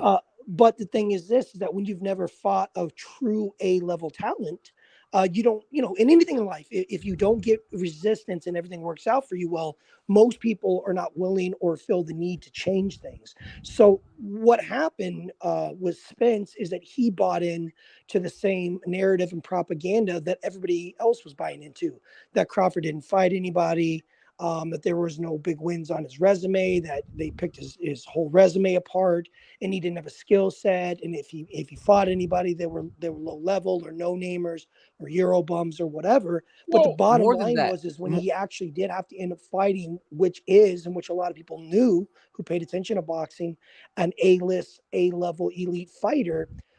He was probably arrogant enough to believe, well, I'll dispatch of him just like I did Danny or Ugas or Sean. It'll be a tough fight, but I'll overcome with my skill set. Here's the thing. Bud didn't even switch out of southpaw, bro. He didn't even go orthodox. He didn't even use all the tools he's got in his bag, and he won that fight so easily. Well, country, why would he? Spence has always been hurt by southpaws. He was hurt by southpaws in the amateurs. Crawford knew that. The last time he fought a southpaw is Chris, whatever Van Anderbach or what, I don't remember the guy's name, but I went Van Bearden? Yeah, that guy. I went back and watched the fight. That was 16 or 17. So it's been 6 years, 5 years minimum, 7 years since he's fought a southpaw. So he hasn't had to prepare for one. But the thing was pathetic is that all these names that they slander that was on Bud's resumes put up a better fight than Spence did. I mean, that was basic. Hold on. Fight. I kind of wanted to piggyback off of what you said too. When you see fans that say Crawford's resume is ass, they haven't fought anybody, and they don't know the name, that's perfectly fine, because some of them are just casual fans, some of them are just fanboys that don't care about anyone that's not thrown at them, from the media or whatever. But as a guy that's gonna fight him next, for you to be at a press conference and struggle to know the competition of the guy that you have to face is kind of embarrassing. And it just shows a lack of preparation. If I'm fighting a guy, I want to know every single opponent that he's ever faced. I want to know what they did to him. If I see Kai Velasquez, I want to know how good he was. I want to know how exactly he was able to do certain things to Crawford. Same thing with Gamboa or anything like that. But it seems like he had such a lack of knowledge on those guys where it was like, okay, and you don't know right now that he's dealt with aggressive fighters like you before, which I bet would have been very useful information. But because your negligence to his entire career, it's almost like you just walked in there thinking, again, I'm just going to steamroll this dude. He hasn't fought anybody like me when he genuinely has. But again, I want to say 2 points to that. One is I want to come to Spence's defense a little bit on that, because Inoue is the same way. He'll watch one fight, maybe a couple highlights, and he says, then I don't watch anything on my opponents because I don't want to have this pre-image of what they'll do. I want to see what they do in the ring and feel them. Now it's a little different because that's an analytical approach of an actual elite fighter versus Spence being an arrogant twat who thinks that Floyd Mayweather is one of the greatest welterweights of all time, and that Manny's welterweight career is quote unquote sus and not know who Sugar Ray Robinson is. The other thing is Spence didn't just buy into the Crawford has fought nobody hype. He bought into his own hype. He bought into the hype that the Charlos were saying, oh, he drops heavyweights with his power. He's so powerful he hurts heavyweights. Bro, we saw him in with fat Mikey Garcia, and he couldn't knock him down once, let alone stop him. Shut up with his power. I would go farther than that. I don't think he even hurt him. I mean, let alone knock him down. Yeah, he didn't hurt him.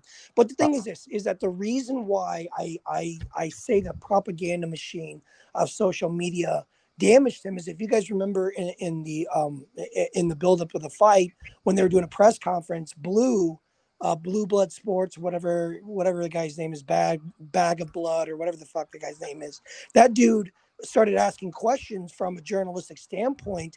Instead of answering the question, he was like, why did you switch sides on me? Why, whatever. And he walked away from him. So that clearly shows that Spence is paying attention to what's being said, what's being written. And if that's happening, he's also taking in what all his fanboys, who overshadow Crawford fans up to this point. So he took that propaganda. So, you know what? I don't have to. I mean, what all these people believe is probably true, that he doesn't hold a candle to me and my resume and my power and my speed. And that's detrimental because, like you said, the word was negligence. He neglected to realize that he didn't take this shit as serious as he clearly should have. But the problem is this: if they fight again, it's too late. It doesn't matter if it's 154 or 147. A leopard doesn't change their spots. If they fight again, he's going to get beat even worse, man. And here's the thing, too. A lot of his so-called piece of shit fans, they don't give a shit whether he gets seriously hurt or not. And they don't care about the damage that he took in that fight and the damage he had from before.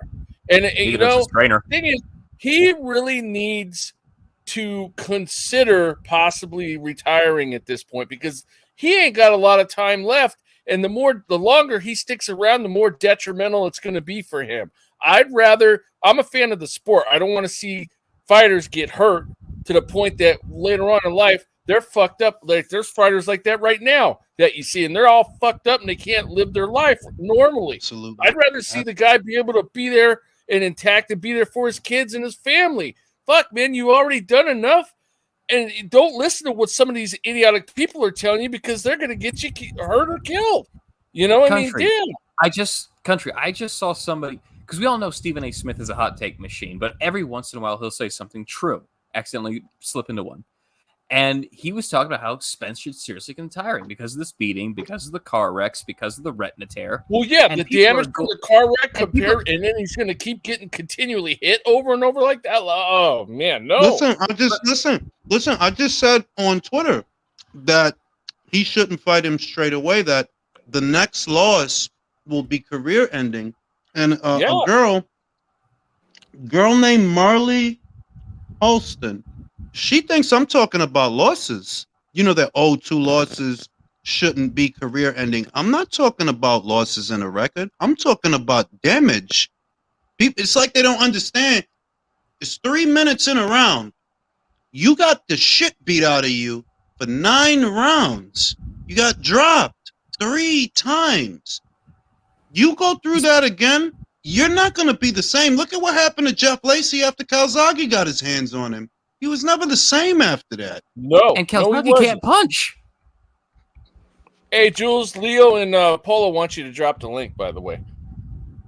Yo, Jules, you know how Earl is now weight drained and, inactive and all that? I actually don't blame him. I honestly blame Al Heyman for everything that's happened to Earl Spence, bro. I would say, because he wouldn't be weight drained with taking all that time talking about, I'm going to go fight Keith Thurman, Mikey Garcia. I'm going to take the easy road. He wasted so much time, and he was already struggling with weight back in 2018. What I'll say is he should have fought Crawford in 2018 or 2019. He would have still lost, but the other opponents would have been ideal for the comeback, for the rebound. You see what I mean? That say you don't fight Mikey, you don't fight Danny, you don't fight Sean, you end up fighting Crawford first. You will lose. You still would have lost. but you would have had those guys to rebuild yourself with, and you would have rebuilt yourself. You did it backwards. You know what I mean? Now you don't have them to rebuild yourself with. You don't.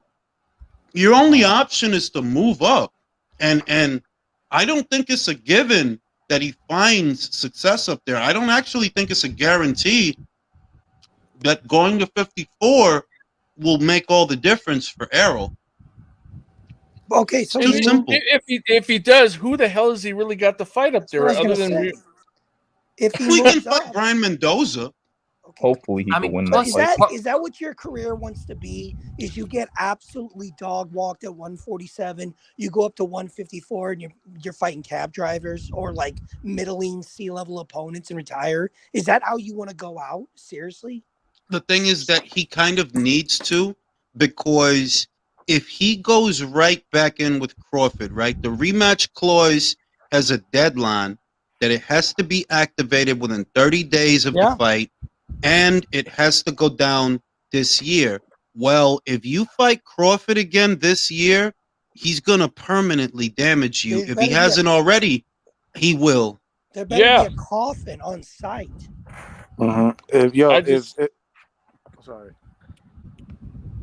Oh, no, go ahead. Okay, thanks, Country. I was just saying that if Donald Curry is tagging you and telling you to slow down and think of your family, spend time with them, that should tell you enough.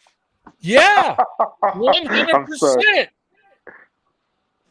Hey, Rain, you should have seen when I was at this little fight party they did something for my job at Dave & Buster's, and you should have seen some of the Spence fans, man. They were in disbelief of what they didn't know who Bud was, and they were like, "Damn, that was a career beating." I told him, I was like, "Bro, after the second round, I said, man, it's gonna get bad. Like, he's hurt.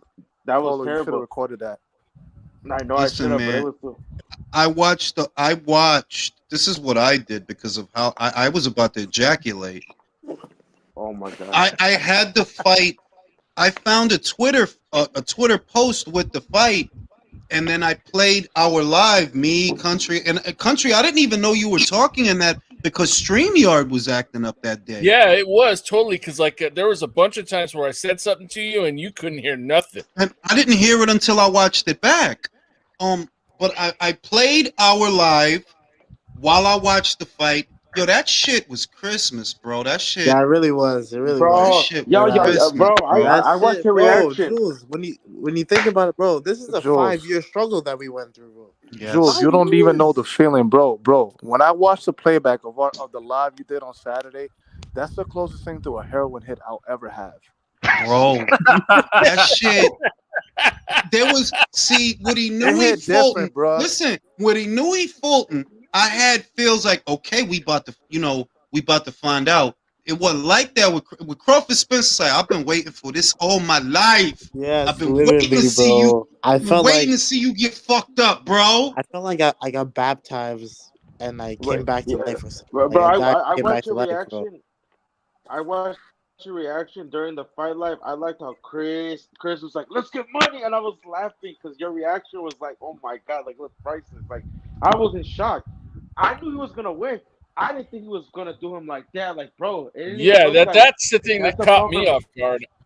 It wasn't. No, listen. It wasn't that, because if you watch when Spence gets hit, he always looks weird when he gets hit. So he pauses. He freezes. So I envision that the only real difference between what I thought and what happened is it was much sooner. I did not expect him to start looking like that until round 5 and 6. He was already looking like that in round 2. No, he was hurt. He was hurt. Round 3 was hamburger meat, man. His face like beaten up hamburger meat. Going into the 4th, he already. It's like, yo, he looked like he was in a 12-round fight after 4 rounds. See, that's where I was kind of disappointed in some of you and mad at Crawford really for making me a liar.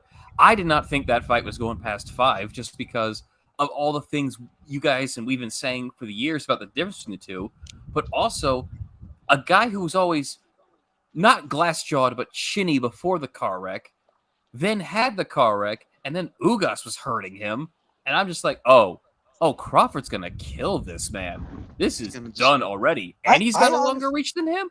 Oh boy. And he tortured him because, and this is what me and Alexis just talked about. This poise is sometimes what distinguishes the elite from the good. That Crawford had enough power, and he knew he could hurt him whenever he wanted. But no, I'm gonna bust him up before I take him out. I want to make sure that when I go in for the kill, he's killed. He kept punishing him and punishing him and punishing him like, oh. If you Dude, look that around was years of 70s, frustration for what they did to him. That's why he did what he did, man. And he That's what it fucked was. him up. Wait, hold on though. But speak to a PBC fan or a certain YouTuber. Crawford was the one that was delaying the fight and waiting for Errol Spence to get hit by a fucking car. They're never, bro, Ray. you can predict Ray, that. they Yo, never gonna yo. admit. They never gonna admit that they don't know shit about boxing. I seen Carsino. Shout out to Carsino. He did a video about Family Dollar Drake. That like Family Dollar Drake boxing Shigo. He don't know how to break down fights. Don't know how to. He don't know how to break down a fight. Like you don't know. guys. Like you cannot break down a fight. You just lick ass for super chats. They don't understand boxing. I'm gonna be honest. The whole reason I'm on this channel, why I'm loyal to this channel, why I talk with you guys and nobody else, is you guys know boxing. Everybody else is a propaganda machine. It's never, ever talking about boxing. It's always talking about narratives. It's like seriously a soap opera. That's why I can't stand to listen or watch it. That's why I'm always here, because this is about boxing. Speaking of narratives, did you guys hear the story about how Crawford spiked all of Errol Spence's alcohol, and that's why he's in all those car wrecks? This shit. It's a global meltdown because yesterday, and y'all know that on Twitter, I don't really want to be in a lot of shit. I just want to get my fast news, which is really what I use Twitter for. I don't actually like to interact very much on Twitter. Dude, So there are yesterday, some real serious idiots like that one racist dude that you were talking about earlier, what man. I'm trying to get to, that everybody's hitting me up. My DMs is crazy. Usually I got DMs from sources of shit is going on, fighters sometimes. My DMs is crazy. They're like, yo, did you hear this? I'm like, the fuck? Hey, I'm going to tell you this. If that guy wasn't a brother, you'd have thought you were listening to a freaking Nazi. That's how bad What country? I'm still trying to understand. I'm still trying. How does Bud beating the shit out of Errol make you that mad at Bob? Bob wasn't there. Because I actually found out why. It's because Top Rank was founded because the whole narrative of Top Rank was founded by a black Muslim, and Bob Arum came on, yada yada yada, and somehow, some way, Top Rank became Bob Arum's entity after the black Muslim brother died. So what does that have to do with Terence Crawford? What does that have to do with? We all know why you triggered, because you thought Errol was going to win and he didn't. What the fuck does that have to do with Top Rank? It started with pretty much Top Rank fighters always beating PBC fighters. That's pretty much how it started. Yo, listen, look, I'm going to tell you the truth, right? All right? Yeah, that's true. Top Rank, yada, yada, yada. The grooming process that makes fighters the way they are, that's Bob, that's Brad Goodman, that's Carl Moretti, that's the good people at Top Rank, and Todd Dubois. That's what that is, bro. You stay trying to belittle like this. Look, I'm going to be real. The shit he said, I find it offensive. I do find it offensive, but it's like, it's race baiting, bro. That's what the fuck. It's not that. It's that stop acting like a bitch. If you hate everybody, well, listen to me. If you hate everybody, then stop asking people to fucking love you. Because that's what the problem is. You want adulation, right? You want consideration. You want fairness, but you get to spread hate? Corny motherfuckers. But if we're going to be real, and I don't like to do this, but fuck them guys. Yeah. All that shit they talk about the UFC being the superior MMA brand, that's actually Top Rank at this point. Yeah. There's undeniable. There's undeniable because the score tells the tale. 21-4. Hey, you Crazy, what the fuck? Leo, like PBC would have to have a string of fights for like I think like numerous amounts of years to overcome the deficit that they are at right now against top ranked fighters. They don't know what the truth is, that they don't know what they're doing. Everything you're seeing is the residual effect of the association with Floyd Mayweather, which is the catalyst, more or less, that got the PBC brand off the ground and what fighters were associated with his name. That's all it is. You don't have a grooming process, all right? You haven't made a star. Like, nah, you haven't. Jules, I was in the panel. I was in the Twitter space with that guy, with that character that Rico hosted. I tried to tell this dude, like, yo, look at the laundry list of fights you could have made under fucking PBC, and this guy wouldn't hear it. It's like, yo, you lose, you see your guy lose, right? And all of a sudden you want to start the Fourth Reich? What's wrong with you? Because he didn't fucking learn from the Fury to this day. They will not accept that Tyson Fury was nothing more than a cherry pick that went wrong. You telling me you thought he was elite while he's recovering from obesity and cocaine addiction?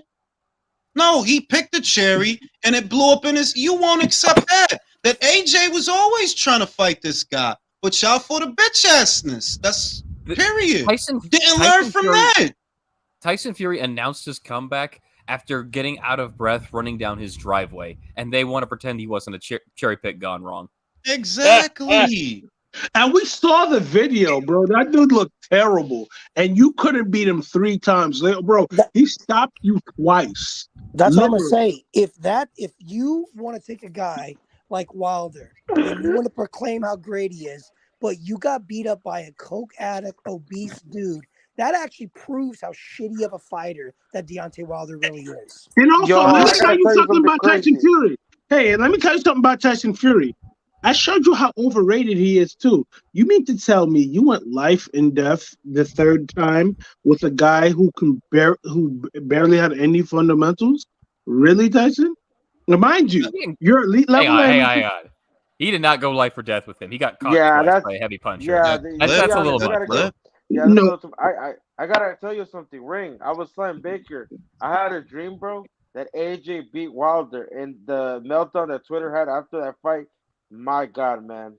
People, listen, right now, what's going to happen is there's going to be people that lose interest in boxing because they don't have a point of reference for it. Their point of reference was believing that Al Heyman is this magical being, right? That lasers shoot out of his fucking eyes. And he's just this wizard. And it's like, yo, and they're starting to notice, though, that, look, man, when you let them other kids from the other block, whenever they pay y'all a visit, they always take your lunch money. Whenever they take your lunch money, yo, Jules, they take your lunch money and start fucking on your bitches. I forgot about this. You're telling me Leo Santa Cruz doesn't stand a chance with Navarrete or Valdez? Speaking of Leo Santa Cruz, Leo, you know why Leo named one of his kids Allen after Al Heyman? He thinks the world of him. Because of him, he protected him from Rigo. Yeah, he owes him his life. And Gary, to be honest. Hey, just so you know, we got 272 people in here. Let's get the likes up to at least 150, please. Let's push it. Yeah, let's get the likes up, B. I never asked, but I'm going to start asking. But listen, when you think about it, and I mentioned this with Alexis earlier, for example, Inoue is a fighter that when you tell people, he beat about 5 or 6 world champions before he even fought Stephan, and you name them, they immediately get disregarded, like Emmanuel Rodriguez, then unbeaten IBF champion. Even after he beats Gary Russell's little brother, you still don't give him any credit. Even though even though he might become a 2-time bantamweight champion, you still don't give him any credit. He wiped his ass with Jason Maloney. He's WBO champion now. It's like you keep Jules, if they don't know who they are, they don't give them no credit. It's just, wait, Jules, keep this right. The worst argument I've ever had was arguing with somebody about Inoue's resume. You know what happened? They asked me, who are the guys that he beat? Besides Junior, I was like, okay, he beat McDonald, he beat Payano, he beat Taguchi when he had only 4 wins too, which is an insane win because Taguchi went to become the best in his weight class. And they were like, And I said, when I said McDonald, I said he had a 10-year winning streak. They said, okay, who did he beat in his 10-year winning streak? I said, Solis, Kameda, Stewart, and they were just like, oh yeah, I'm And sure all of he those guys came are to the pound for PBC pound side to beat killers. Kameda too. He went to the PBC to beat Kameda too. Yeah, but McDonald. what's it called? I said, after that, I said, okay, and that guy responded with me and said, oh yeah, because all those guys are like, what's it called? Pound for pound killers, right? And I was like, can you name me a pound for pound killer on Fulton's resume? No Exactly. response. I was just like, I'm like, and then the other, You what arguing am I with talking to you children. for? That's why I don't argue, because it's like, yo, it's like talking to a fucking retard. Those conversations really feel like I'm talking to somebody that really is retarded. Like, Yo, Jules, people really Jules, think I that gotta cook. Yo, let me just cook one time. I'm gonna give you the floor. Yo, people Go ahead, think this motherfucker Spence will move up 7 pounds and this fight would be different. Like, yo, this is the people that we really have to deal with. People for the last 5 years said, Terence Crawford ain't this, Terence Crawford ain't that, Terence Crawford ain't and they this. won't listen. They're not gonna. This is an ego thing and an inferiority complex thing. Imagine that everything you thought was wrong, that you don't know shit. You like, they're not gonna admit that, like, you know, that this is what we were telling you for 5 years. This is literally what we were telling you. Exactly what we were telling you, and people are making excuses, talking They neurological have to, shit. because that's how losers live. That's loser shit. Like, so you just gonna make more excuses then? What you want to see? You want to see a rematch? Bring it on, bro. You know what happens in a rematch? I'll tell you what happens. I'll give you the rematch. Very simple. Because Spence is not as depleted at 154, he's gonna try harder. And you know what's gonna happen when he tries harder? He's gonna get hit harder. Nothing is gonna change. Yep. 154, 147. The only difference will be he won't leave as much of himself in the camp. He'll bring more to the fight, more energy to come forward and throw punches, and more energy to get countered. It's not gonna go any different. Different. Yeah, I just And it think would be that one, sometimes people don't understand. A 12-round unanimous decision beating is a lot worse than getting stopped sometimes, because I know motherfuckers that died after 12 rounds. I tried to tell a joint. I did a video on Twitter. I don't know if you've seen it, and a joint quote tweeted it, and she was like, "Oh, it's like she's saying that his career don't have to be over because of 2 losses." I'm like, I'm not talking about 2 losses. I'm talking about a motherfucker getting beaten within inches of his life. talking about 2 life-altering beatings. That's what I'm talking about. Listen, They think it's a video game. They think it's a video game. Yeah, They do. Not to take away anything from Terence. He did great out there, but yo, I really think I've been saying this. I've been thinking this probably like before the fight, but I think Spence is neurologically fucked. Well, that's the thing is that somebody was having the argument. Someone's having the argument with me either yesterday or today, and they're saying, "Yeah, but Spence is only 33."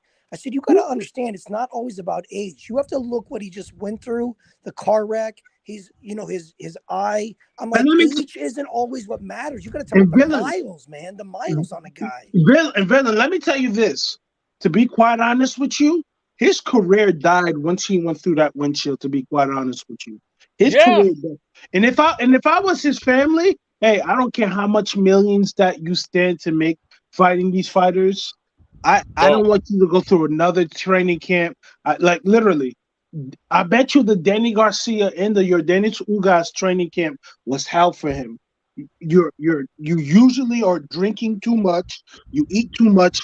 You're outside of your weight class. You're outside of your weight class when you're not fighting, and you just went through a car crash. Why should I put you through another strenuous training camp, knowing that you're going to do the same thing?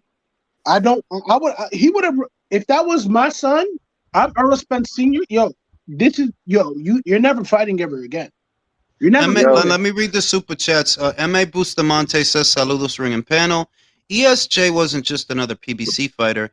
He was one of their flagship cash cows. The PBC world is shook. Absolutely. We know that he was Yeah. Let me see what Jesus Cruz says. How much for a boxing ego parody episode? Oh, I might have to do that. Yo, listen, my beard, I could grow my beard real quick, right? And I'll wear the stupid ass, or I'll get contacts so I can look cockeyed. And I could sit here fucking saying dumb shit just like he do. You know what I mean? I'll Yo, wear shades let on me the just say inside. this real quick. If you're a Spence fan, you're better off getting waterboarded than watching your man take a sustained beating from Crawford again. I don't know why they think it's gonna be different. Like I don't like you watch. So you telling me you watch that fight and you think something gonna change? Yo, people are egotistical. They don't care about him. They're egotistical and or retarded. Because let's keep it a buck. Bro, let's all sit down and realize this for a second. They watched that ass whooping. They watched their man get battered from pillar to post, and I guarantee you, there are still some people that are still his fans right now that will tell you, Spence versus Tszyu is a 50-50 fight. Thank you, Ray, because I literally thank you so much because that got brought up, and I said, yo, Tim will destroy him. Tim would beat him way worse than Crawford did. It wouldn't even be a feeling out process for a round. It would just be round 4. He would Carlos Ocampo him. Like that's not. I see it like he would. Well, that's what I was saying earlier. I just don't want to see him get hurt like that because it's unnecessary. You know, it's really unnecessary. At that point, you would just say like, really, what's the point of this kid fighting anymore? Like, I understand he has pride and ego, but like, yo, motherfuckers die for less. You hear me? Motherfuckers die for less. And you don't want to just get beat up in the ring, you getting embarrassed and dying, like literally. I really think this guy should absolutely no. But I'm serious though. I'm not being facetious. I know you're serious. He would get absolutely viciously hurt by fighting Tszyu. Or like how Jermell Charlo calls him, Tim Kazoo or whatever. He would get fucking hurt. And like not to his fans. You mean to tell me you saw your friend, you saw someone that you dick rode for excessively for the last 5 years, right? Damn near get killed by someone who was coming up from lightweight essentially, right? Damn near beat your mans to death. And he's only going to get stronger if he moves up another weight. Sure, your man's may be more replenished, but what if Bud hits exponentially harder at 54? And what if he really hurts him even worse? What y'all gonna say then if Bud is doing the same thing or even worse and he's putting combinations together 6, 7, 8, 9, 10 over and over and over and over and over and over again? And Spence doesn't come out and he's stretched it out. What would y'all say then? Worse than that. Worse than that. What if his punching power didn't quite translate up, which meant a 12-round sustained nonstop beating that the referee. Well, let me read the super chat, and I want to touch on that. Mr. Calderon says, "So who takes out Tank, the last PBC domino?" I would tell Crawford to do that because no. That ain't happening. That's not going to happen. I believe that when Tank does end up biting the big enchilada, it's going to be against someone that he's supposed to beat because they're too protective of him. They would never put him in a fight like that, like a Crawford versus Spence kind of situation. They would never put him in a situation like that. As far as Errol, they're not understanding that you shouldn't even want a rematch because what's going to happen is, even though you'll feel a little better at 54. So will he.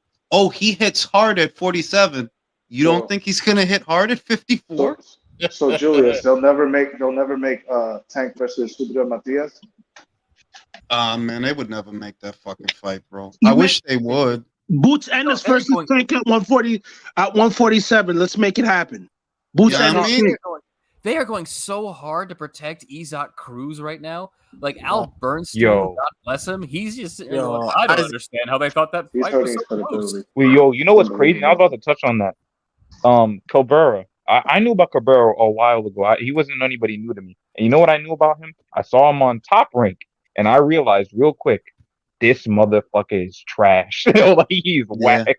He looks weird. He can't shoot his jab right. His hands are always low. Even when he dominated Gabe Flores was landing some clean punches on him. It's just that Gabe Flores is Gabe Flores. Yeah. So when he goes in with Isaac Cruz, right? I'm like, nah, bro, this is a top rank Yo, cast the way you fighting Sugar right Ray, now. You gotta be doing something. Sugar Ray Cabrera, bro. Sugar Ray, he's jabbing, moving, flipping, he's doing all this Oscar shit. de la Cabrera. Cabrera, yo. Yo, I Cabrera, got, Sugar bro, yo, Panels and Jules. Is it me or these boxers who be disrespecting Oscar De La Hoya from Golden Boy think he's pussy? Because I ain't gonna hold you. I think Oscar should step to one of these niggas and say like, yo, bro, if I see you with Floyd Mayweather or I see you with any of my ops, I'm gonna put on the gloves and we'll fuck you up. You don't forget, remember Ryan and him? too. Ryan has a restraining order on Oscar. Remember that? Don't he got like he got some kind of court ordered shit. Oscar can't get close enough to him to land the jab. I saw a thing the other day where Oscar left him something saying "I'm happy for you," and it was showing a picture of him sitting with Floyd, Ryan sitting with Floyd. Like, yo, I ain't gonna hold you. Oscar's not a bitch. He's a weirdo motherfucker, but Oscar's one of the best fucking fighters from the 90s. And he needs to start acting like it. Like, yo, bro, y'all niggas keep fucking with my money. I'm gonna show you who the fuck I truly am. Look, man. He needs to do what Caleb Plant did. Just start slapping people. Start fucking niggas up. Oscar's stuck between a rock and a hard place because at the same time, can he afford to lose Ryan? Yo, do you guys think that Oscar gave Bud his fishnets so he could walk? Word on the campfire is those was Oscar. Those was his good luck shit. You don't play for the Chavez, Crawford like that. Crawford don't rock that way. You know what time he is. He snagged from the Chavez fight, bro. I guess that's why they were white. He bleached. I guess that's why they were white. He bleached them so hard. Jules, can you do me a favor? I've been trying to figure this out all day. So how are all these moving pieces going to work? So we're going to wait, 30 days to figure out if Spence is going to enact the rematch clause, right? Mm-hmm. So you got that going on. Then we're going to have, by the end of September, you're going to have Charlo fight against Canelo. All of that, all those moving pieces are going to really decide what happens between 154 and 150 or 147. Give me what you think from your opinion on how this is all going to break out. What is going to come out in the wash and the laundry by the end of December or by December? If Charlo, irrespective of what happens, whether Charlo wins or loses, and most people don't think he's going to win, he's not coming back to 154. He's going to make a boatload of cash with Canelo. If he loses the way I think he's going to lose, he probably doesn't come back for upwards of 6 months to a year. And when he does come back, it won't be at 54. Okay, so does he let go of his title? So where does Charlo land? He's gonna have to, because the order from the WBO, that already came down. And they already know, so you not going to fight Tszyu, even though we ordered you to fight Tszyu? By the time that Tszyu's next fight is announced, in all likelihood, the BO will be on the line for that fight. So that'll be what we see. That'll be one of the first things that we end up seeing. With Spence, honestly, look, some people are saying that he'll activate the rematch clause because he wants to cash out. But I really struggle thinking that his management and his trainer are going to let him fight Crawford again this year. I really struggle with that. Like, bro, you can't take another beating like that. Hold on. Think about it like this. They allowed Errol Spence to be his own man for the first Crawford fight. And they saw what happened. They're not going to let him do that. And I think they're going to steer him away. I think they're going to give him a whole bunch of rehabilitation fights, get his name looking good out there.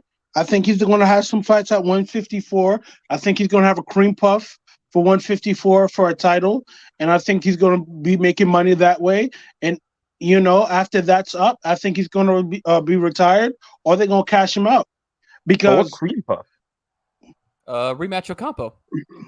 No, I mean, they... but see, that's the problem. I don't believe that Errol is in a place where there are gimme fights for him.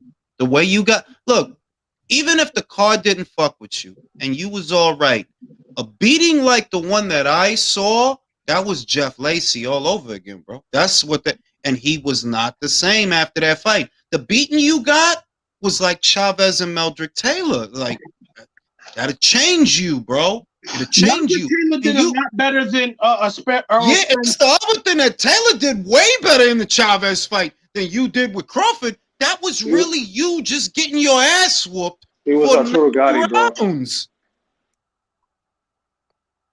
Yeah, I mean, it was reminiscent of Mayweather Gotti, man, like that to me. Yeah, like that was not a fight. Nah. At least Earl Spence did better than Gotti, bro, because Gotti got he did. fucked. No, bro. No, I watched that fight again. Gotti got fucked up. Errol got only reason why you saying Gotti did worse because it was Floyd, bro. That's it. Bro, did you not just see? Yo, bro, Floyd was letting in 3 left hooks, 3 straight right hands. Bro, he was beating that was the first fight of Floyd Mayweather that I ever saw live, and that was the last shades of Pretty Boy. Yeah, absolutely. Yeah, but Pretty Boy I think, to this day, outside of Crawford Spence, Mayweather Gotti was the worst beating I've seen because, like, bro, if he would have came out the 7th round, I think he would have died, bro. I think he would have really tried to kill him. Corrales, too. Yo, bro, he was beating that motherfucker up so bad. Corrales, too. He beat the shit out of Chico. He beat the shit out of Chico. He did.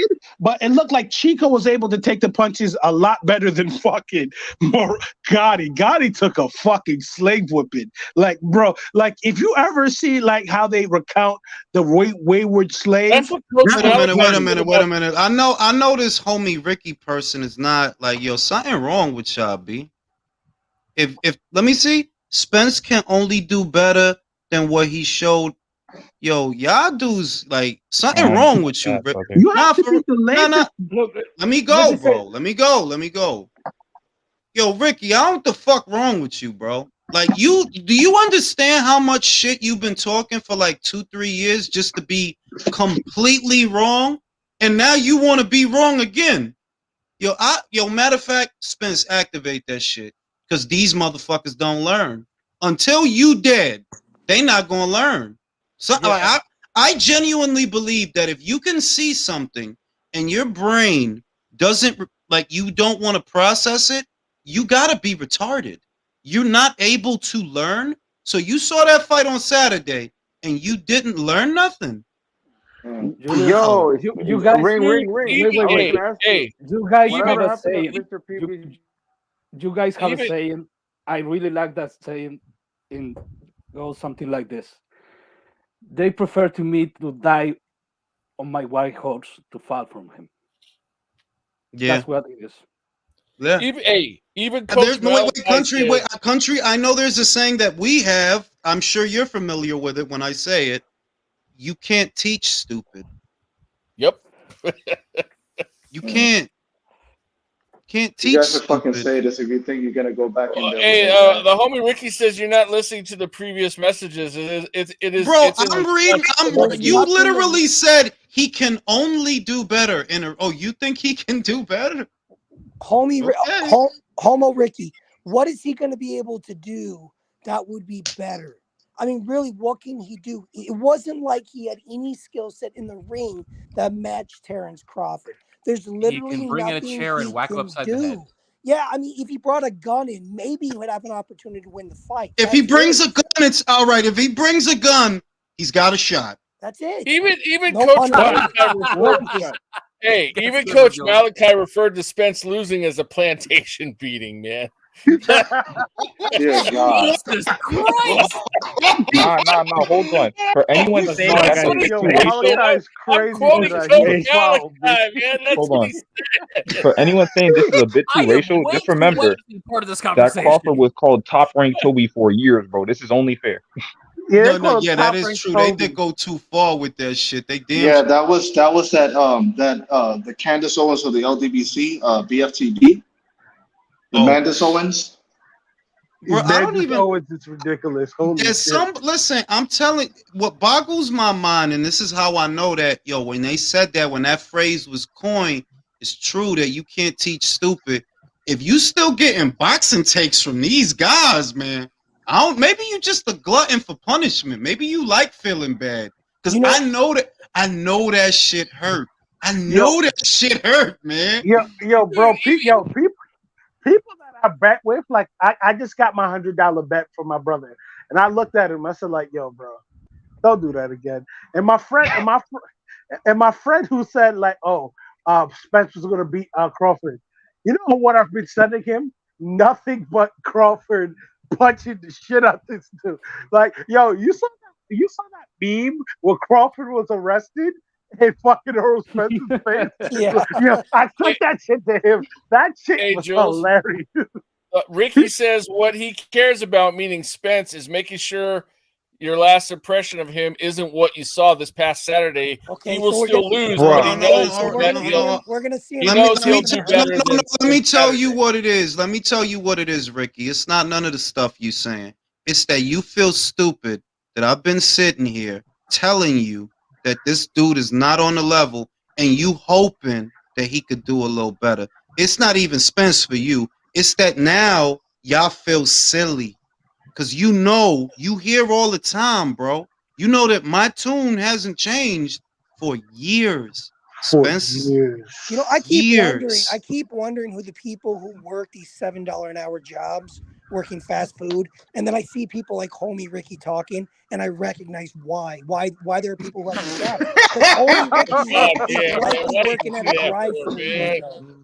I'm being real. Like, I listen. The other day, right? I'm playing back the live we did, and the suggestion came up for the video that I had made from a couple of years ago. And if you go back to it, yo, I might as well have recorded that shit today, because I was saying the same shit. Literally the same shit. Exactly the same I'm like, damn near verbatim, bro. Damn near fucking verbatim. Like, I was saying the same. Like, yo, this dude is not fucking with Crawford on no levels. You don't do nothing better than Crawford. Your only hope is that you a little bigger than him, but I don't think it matters, because I think he's stronger than you. And the longer you take to do this thing, it's not going to help you. It's going to help him. Yeah, he's a little older. But you a little better. Spence's resume is so much better, because as we all know, Mean Machine is not exactly the same as Danny fucking Garcia. Right? Like Danny went 12 rounds with Ivan Redcatch, and it don't register, like, so y'all don't realize why that's bad. Y'all don't. We just made that dude quit in 7, bro. Bro, Tevin Farmer embarrassed Redcatch. Tevin Farmer Tevin Farmer. John Molina stopped him. He stopped the Redcatch. Zlatichinen, who got knocked out by fucking Mikey Garcia. But Danny, the elite guy with the 6 toes, he go 12 with. Like, how's anyone taking that 6-toe freak seriously? Y'all don't know shit about boxing, man. Listen, I said it in the video I did. For all these casuals that love to quote Roger, you understand that he's not talking about me. He's talking about you. He's talking about you. He's talking about you. Y'all motherfuckers, a lot of motherfuckers don't know shit about boxing. Julius, let me say this, because for me it's okay if you don't know shit about boxing. It's okay. But there is a paper trail, actually, of the energy that the fighters project to the world.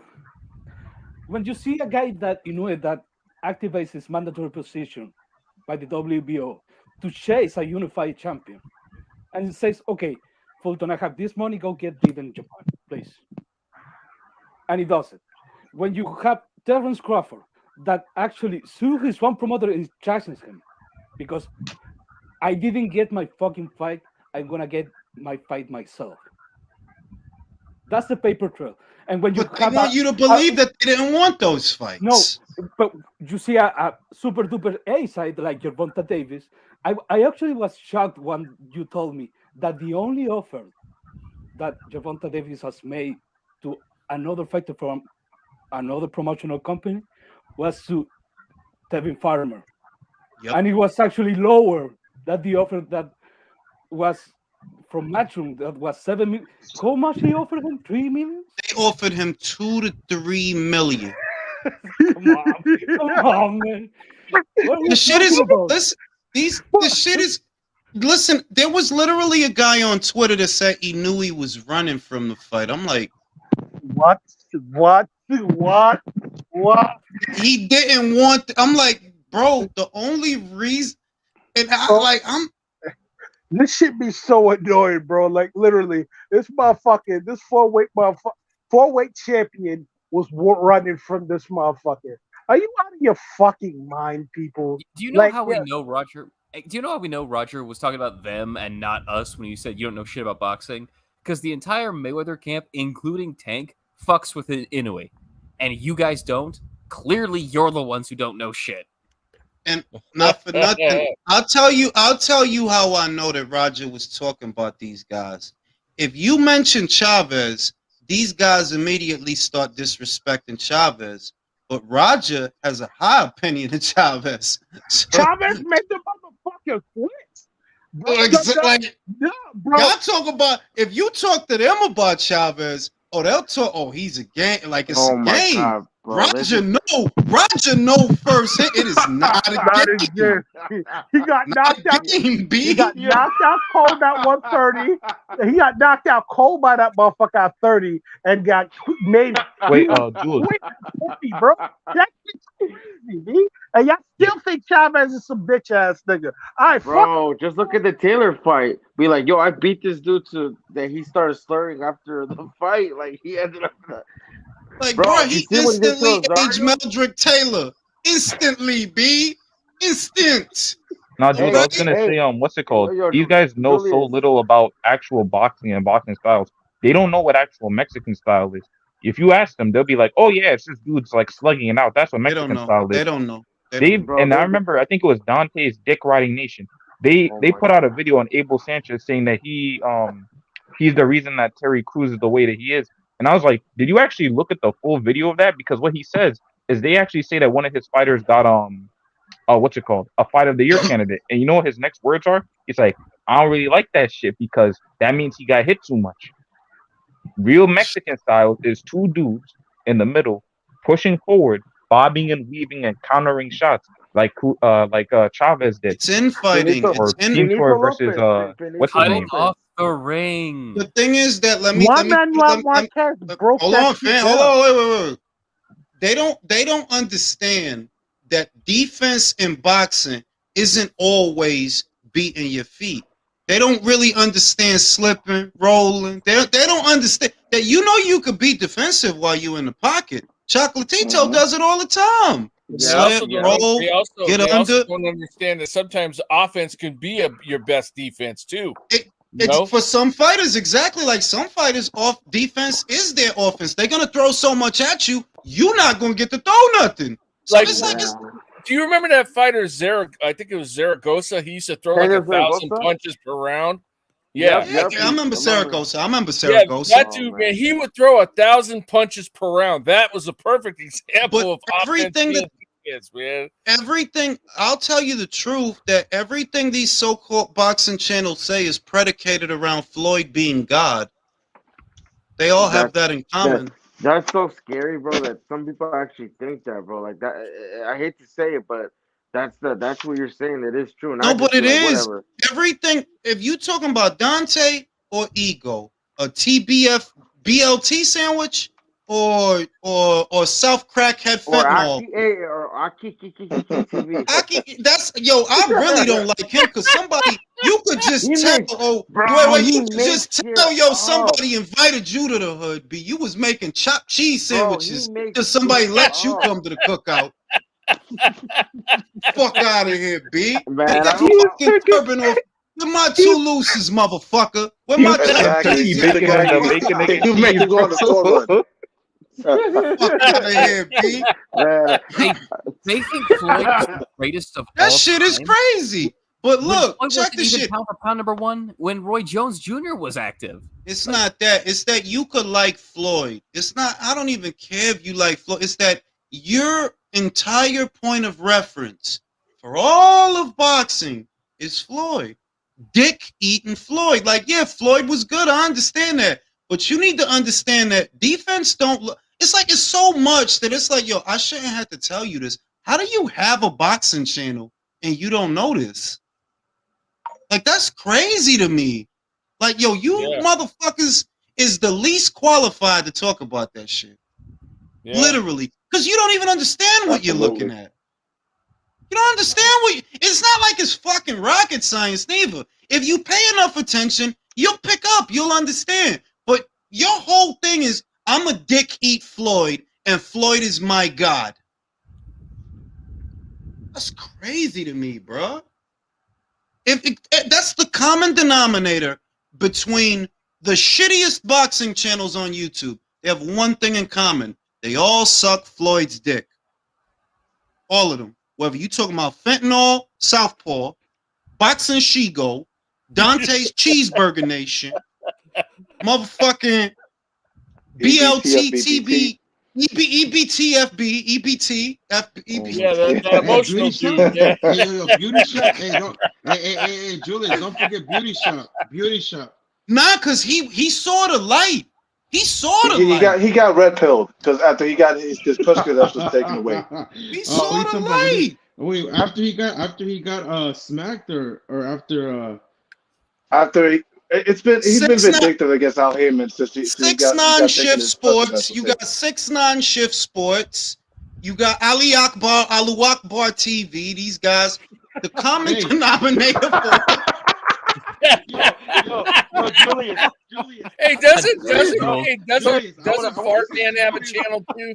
Yeah, but nobody watches that shit. Yo, Julius, I ran across a video like in the comments, and I think he was saying something against like Hispanic fighters, and someone commented, he's just still mad that Barrera beat Prince Nassim. I'm like, yo, that's bogus.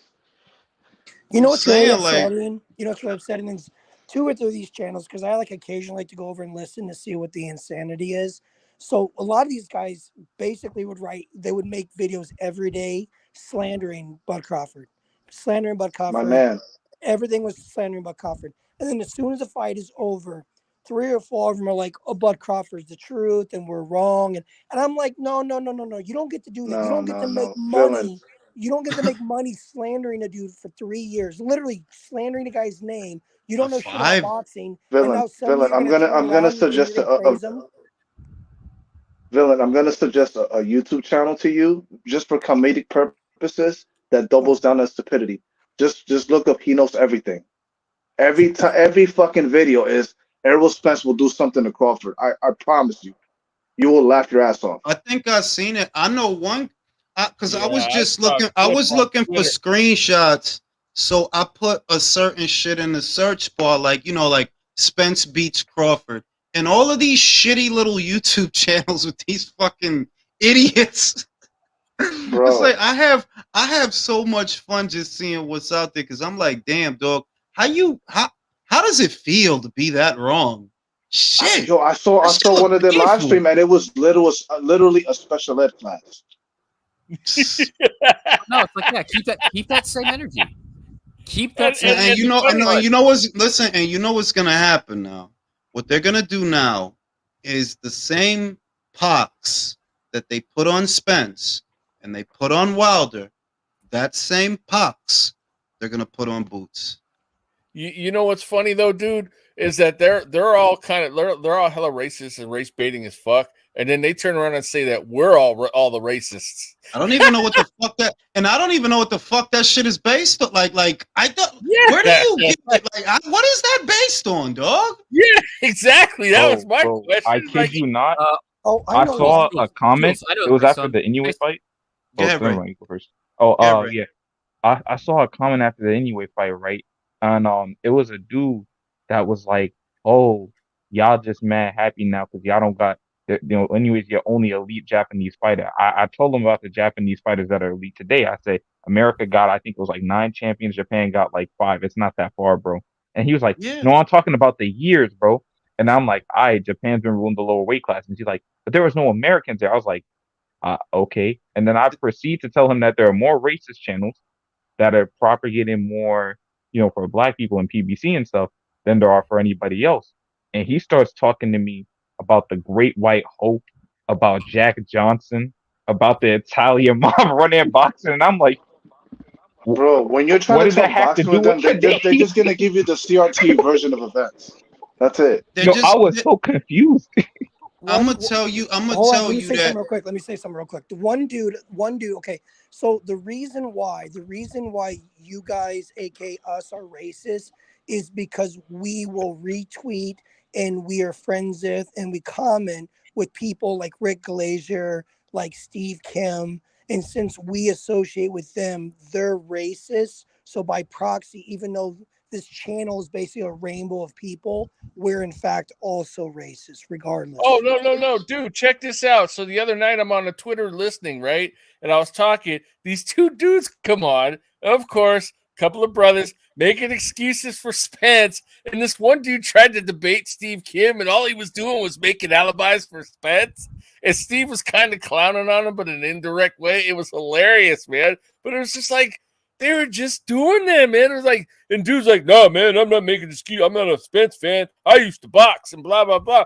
Nah, dude, you making alibis, bro. Let me tell. It's my goal. Now I'm gonna say that if you could watch Fury beat the shit out your boy, it's time to stop talking about the Great White Hope. That shit is dead. That shit been dead. Being real with you, when Jeff Lacey flew to the UK and got his ass handed to him by the Welshman, yeah, the Great White Hope shit, that shit been over. It been over. When Vasil Lomachenko beat Gary Antoine Russell, yeah, that shit is over. When Kelly Pavlik beat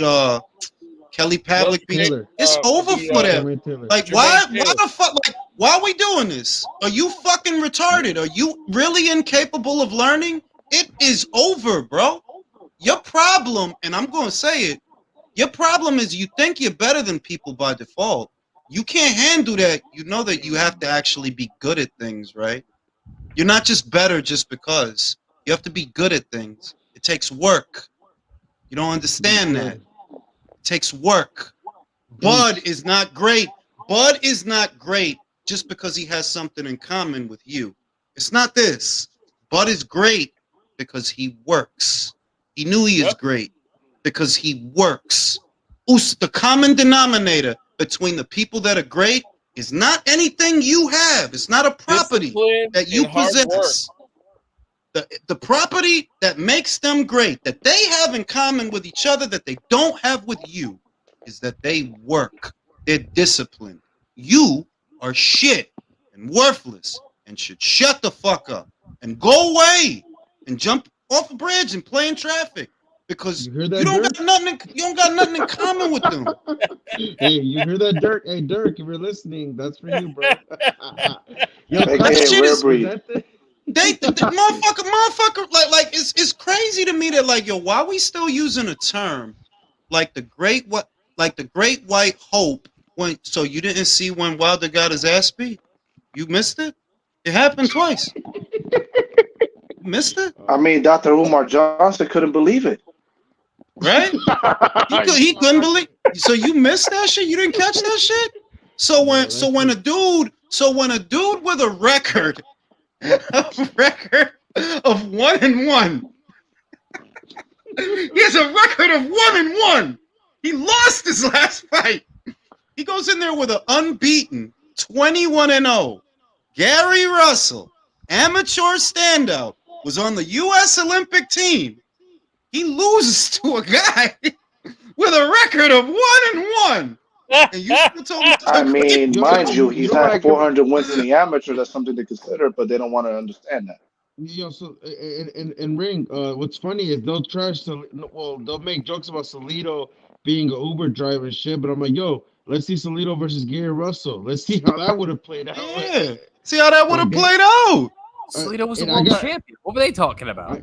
Dude, he has wins over Roman take that back. Lopez, Guerrero, like, bro, he destroyed Juan Lopez when he was on the pound for pound list, undefeated, 2-division champion. Like, did y'all not see when he went to Puerto Rico? He said, "I'll rematch you back in Puerto Rico." He said, "I want the rematch in Puerto Rico."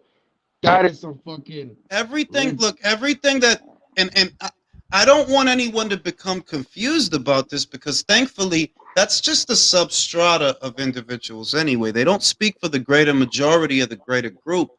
But it's just that everything that they say seems to be predicated on hate. Like, yeah, literally, y'all hate everybody. Y'all hate the Asians. Y'all hate the Brits. Y'all hate motherfuckers that's right here. Y'all motherfuckers hate everybody, man. Yeah, Shit. a lot of them, man. A lot of them do, and it's sad. That ain't me being fucked up. Like, yo, if I say, yeah, that's a good Asian, them Asians ain't shit.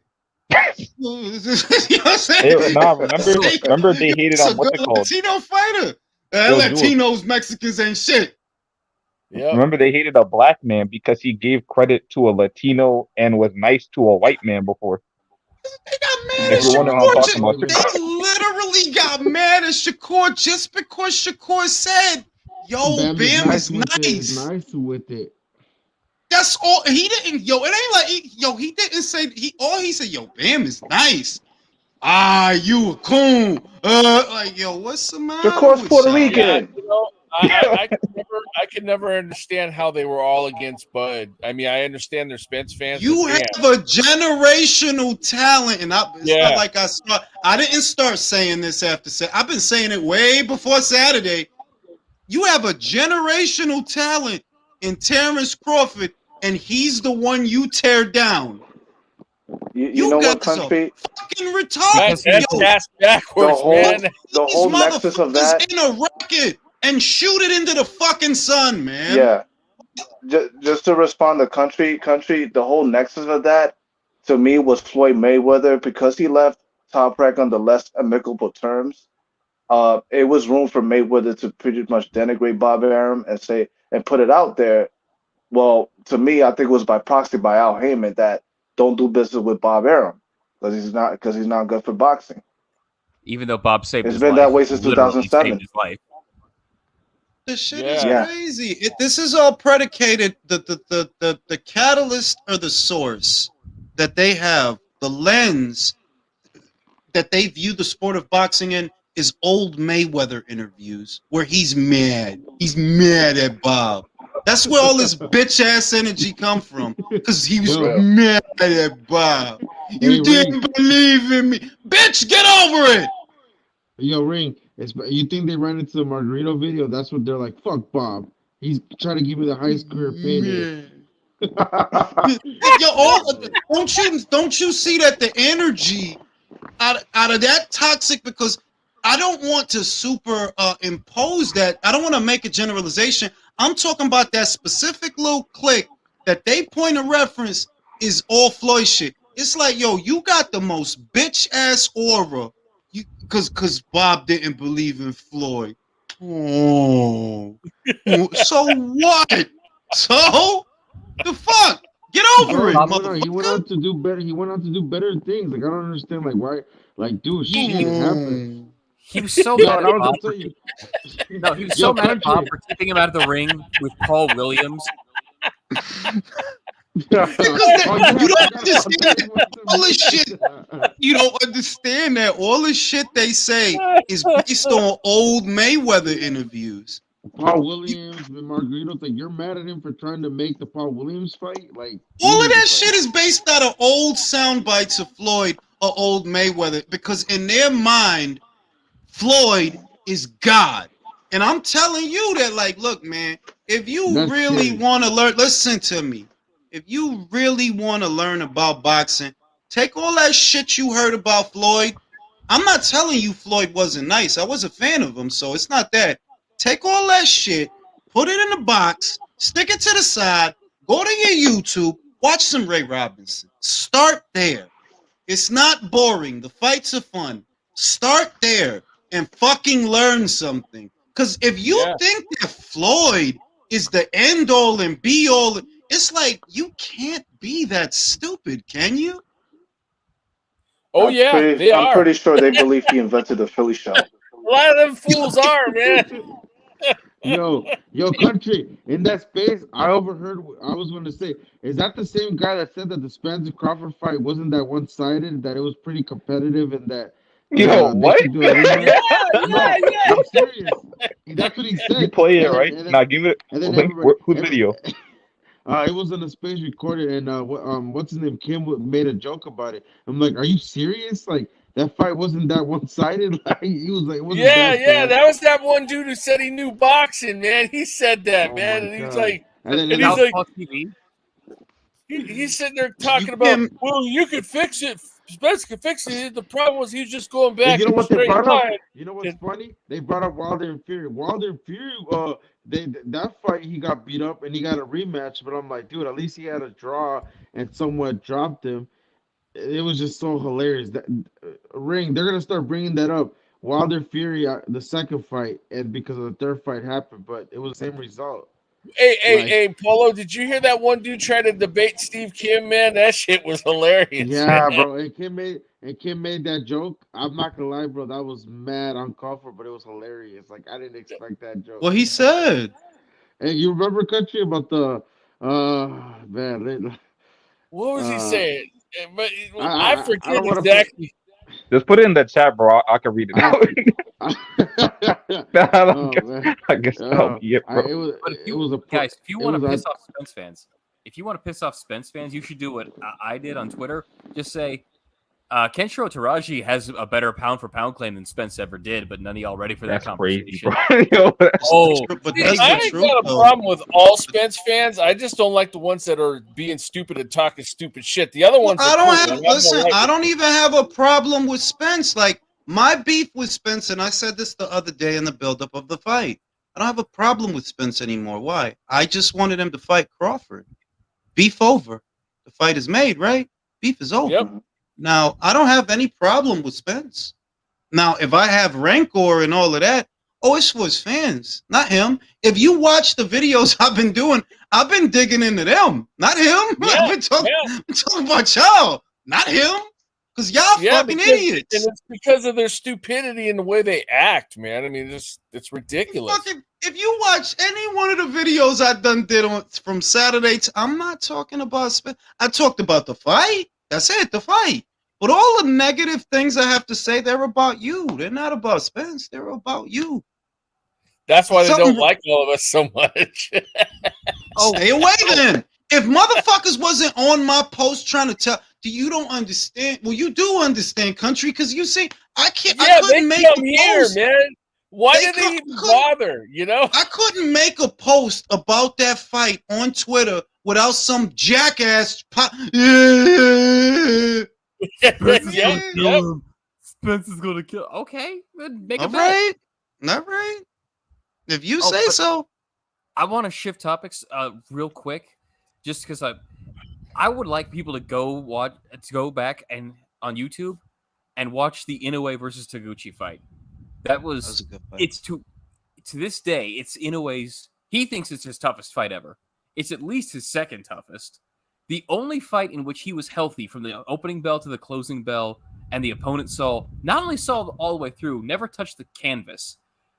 Taguchi won more rounds off of Inoue than I think any opponent, and it also answers a lot of questions about, well, what happens if Inoue gets out physicaled? What happens if he can't initially hurt someone? What if he has to depend more on skills? It's a fantastic fight. It answers a lot of questions, and it's honestly the basis I have for Inoue's going to go to 130 and win at least a title there. Nah, bro. I don't know about that. I don't know. Look, on that note, I'm going to end the live. I will be going live this weekend for Diaz versus Paul. I'm not crazy about it. On, but that's what are we doing? What is the sandwich? Saying ain't nothing else going on. It's cool. Nothing else going on. Kind of dry, man. No, don't bully Julius. I'm watching that shit. I know. I'm just kidding. Man, you guys. Now let me read the super chats. Let me read the super chats. Realistically, Spence shall be compensating his furious loss with raging alcohol, which is not good. Addiction is real. Wow. Yo, chill out. I mean, that's not far-fetched, to be real with you. Yeah, but man, Mr. T said the smell of copium in the air is wonderful. I'm surprised someone hasn't accused Crawford of using Nebraska magic on Errol. Like, it's wow, coming. It's coming. It's already here.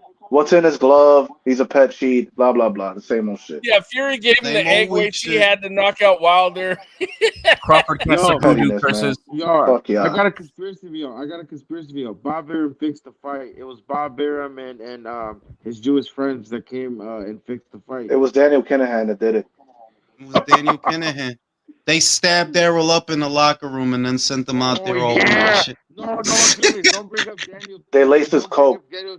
Yo, they were about to, people forgot about him. Give it a week, bro. He's gonna get brought up and they're gonna say he fixed the fight. Daniel Kinahan. All right, y'all. I'll see y'all on the next one. All right. Have a good night, Jules. everybody.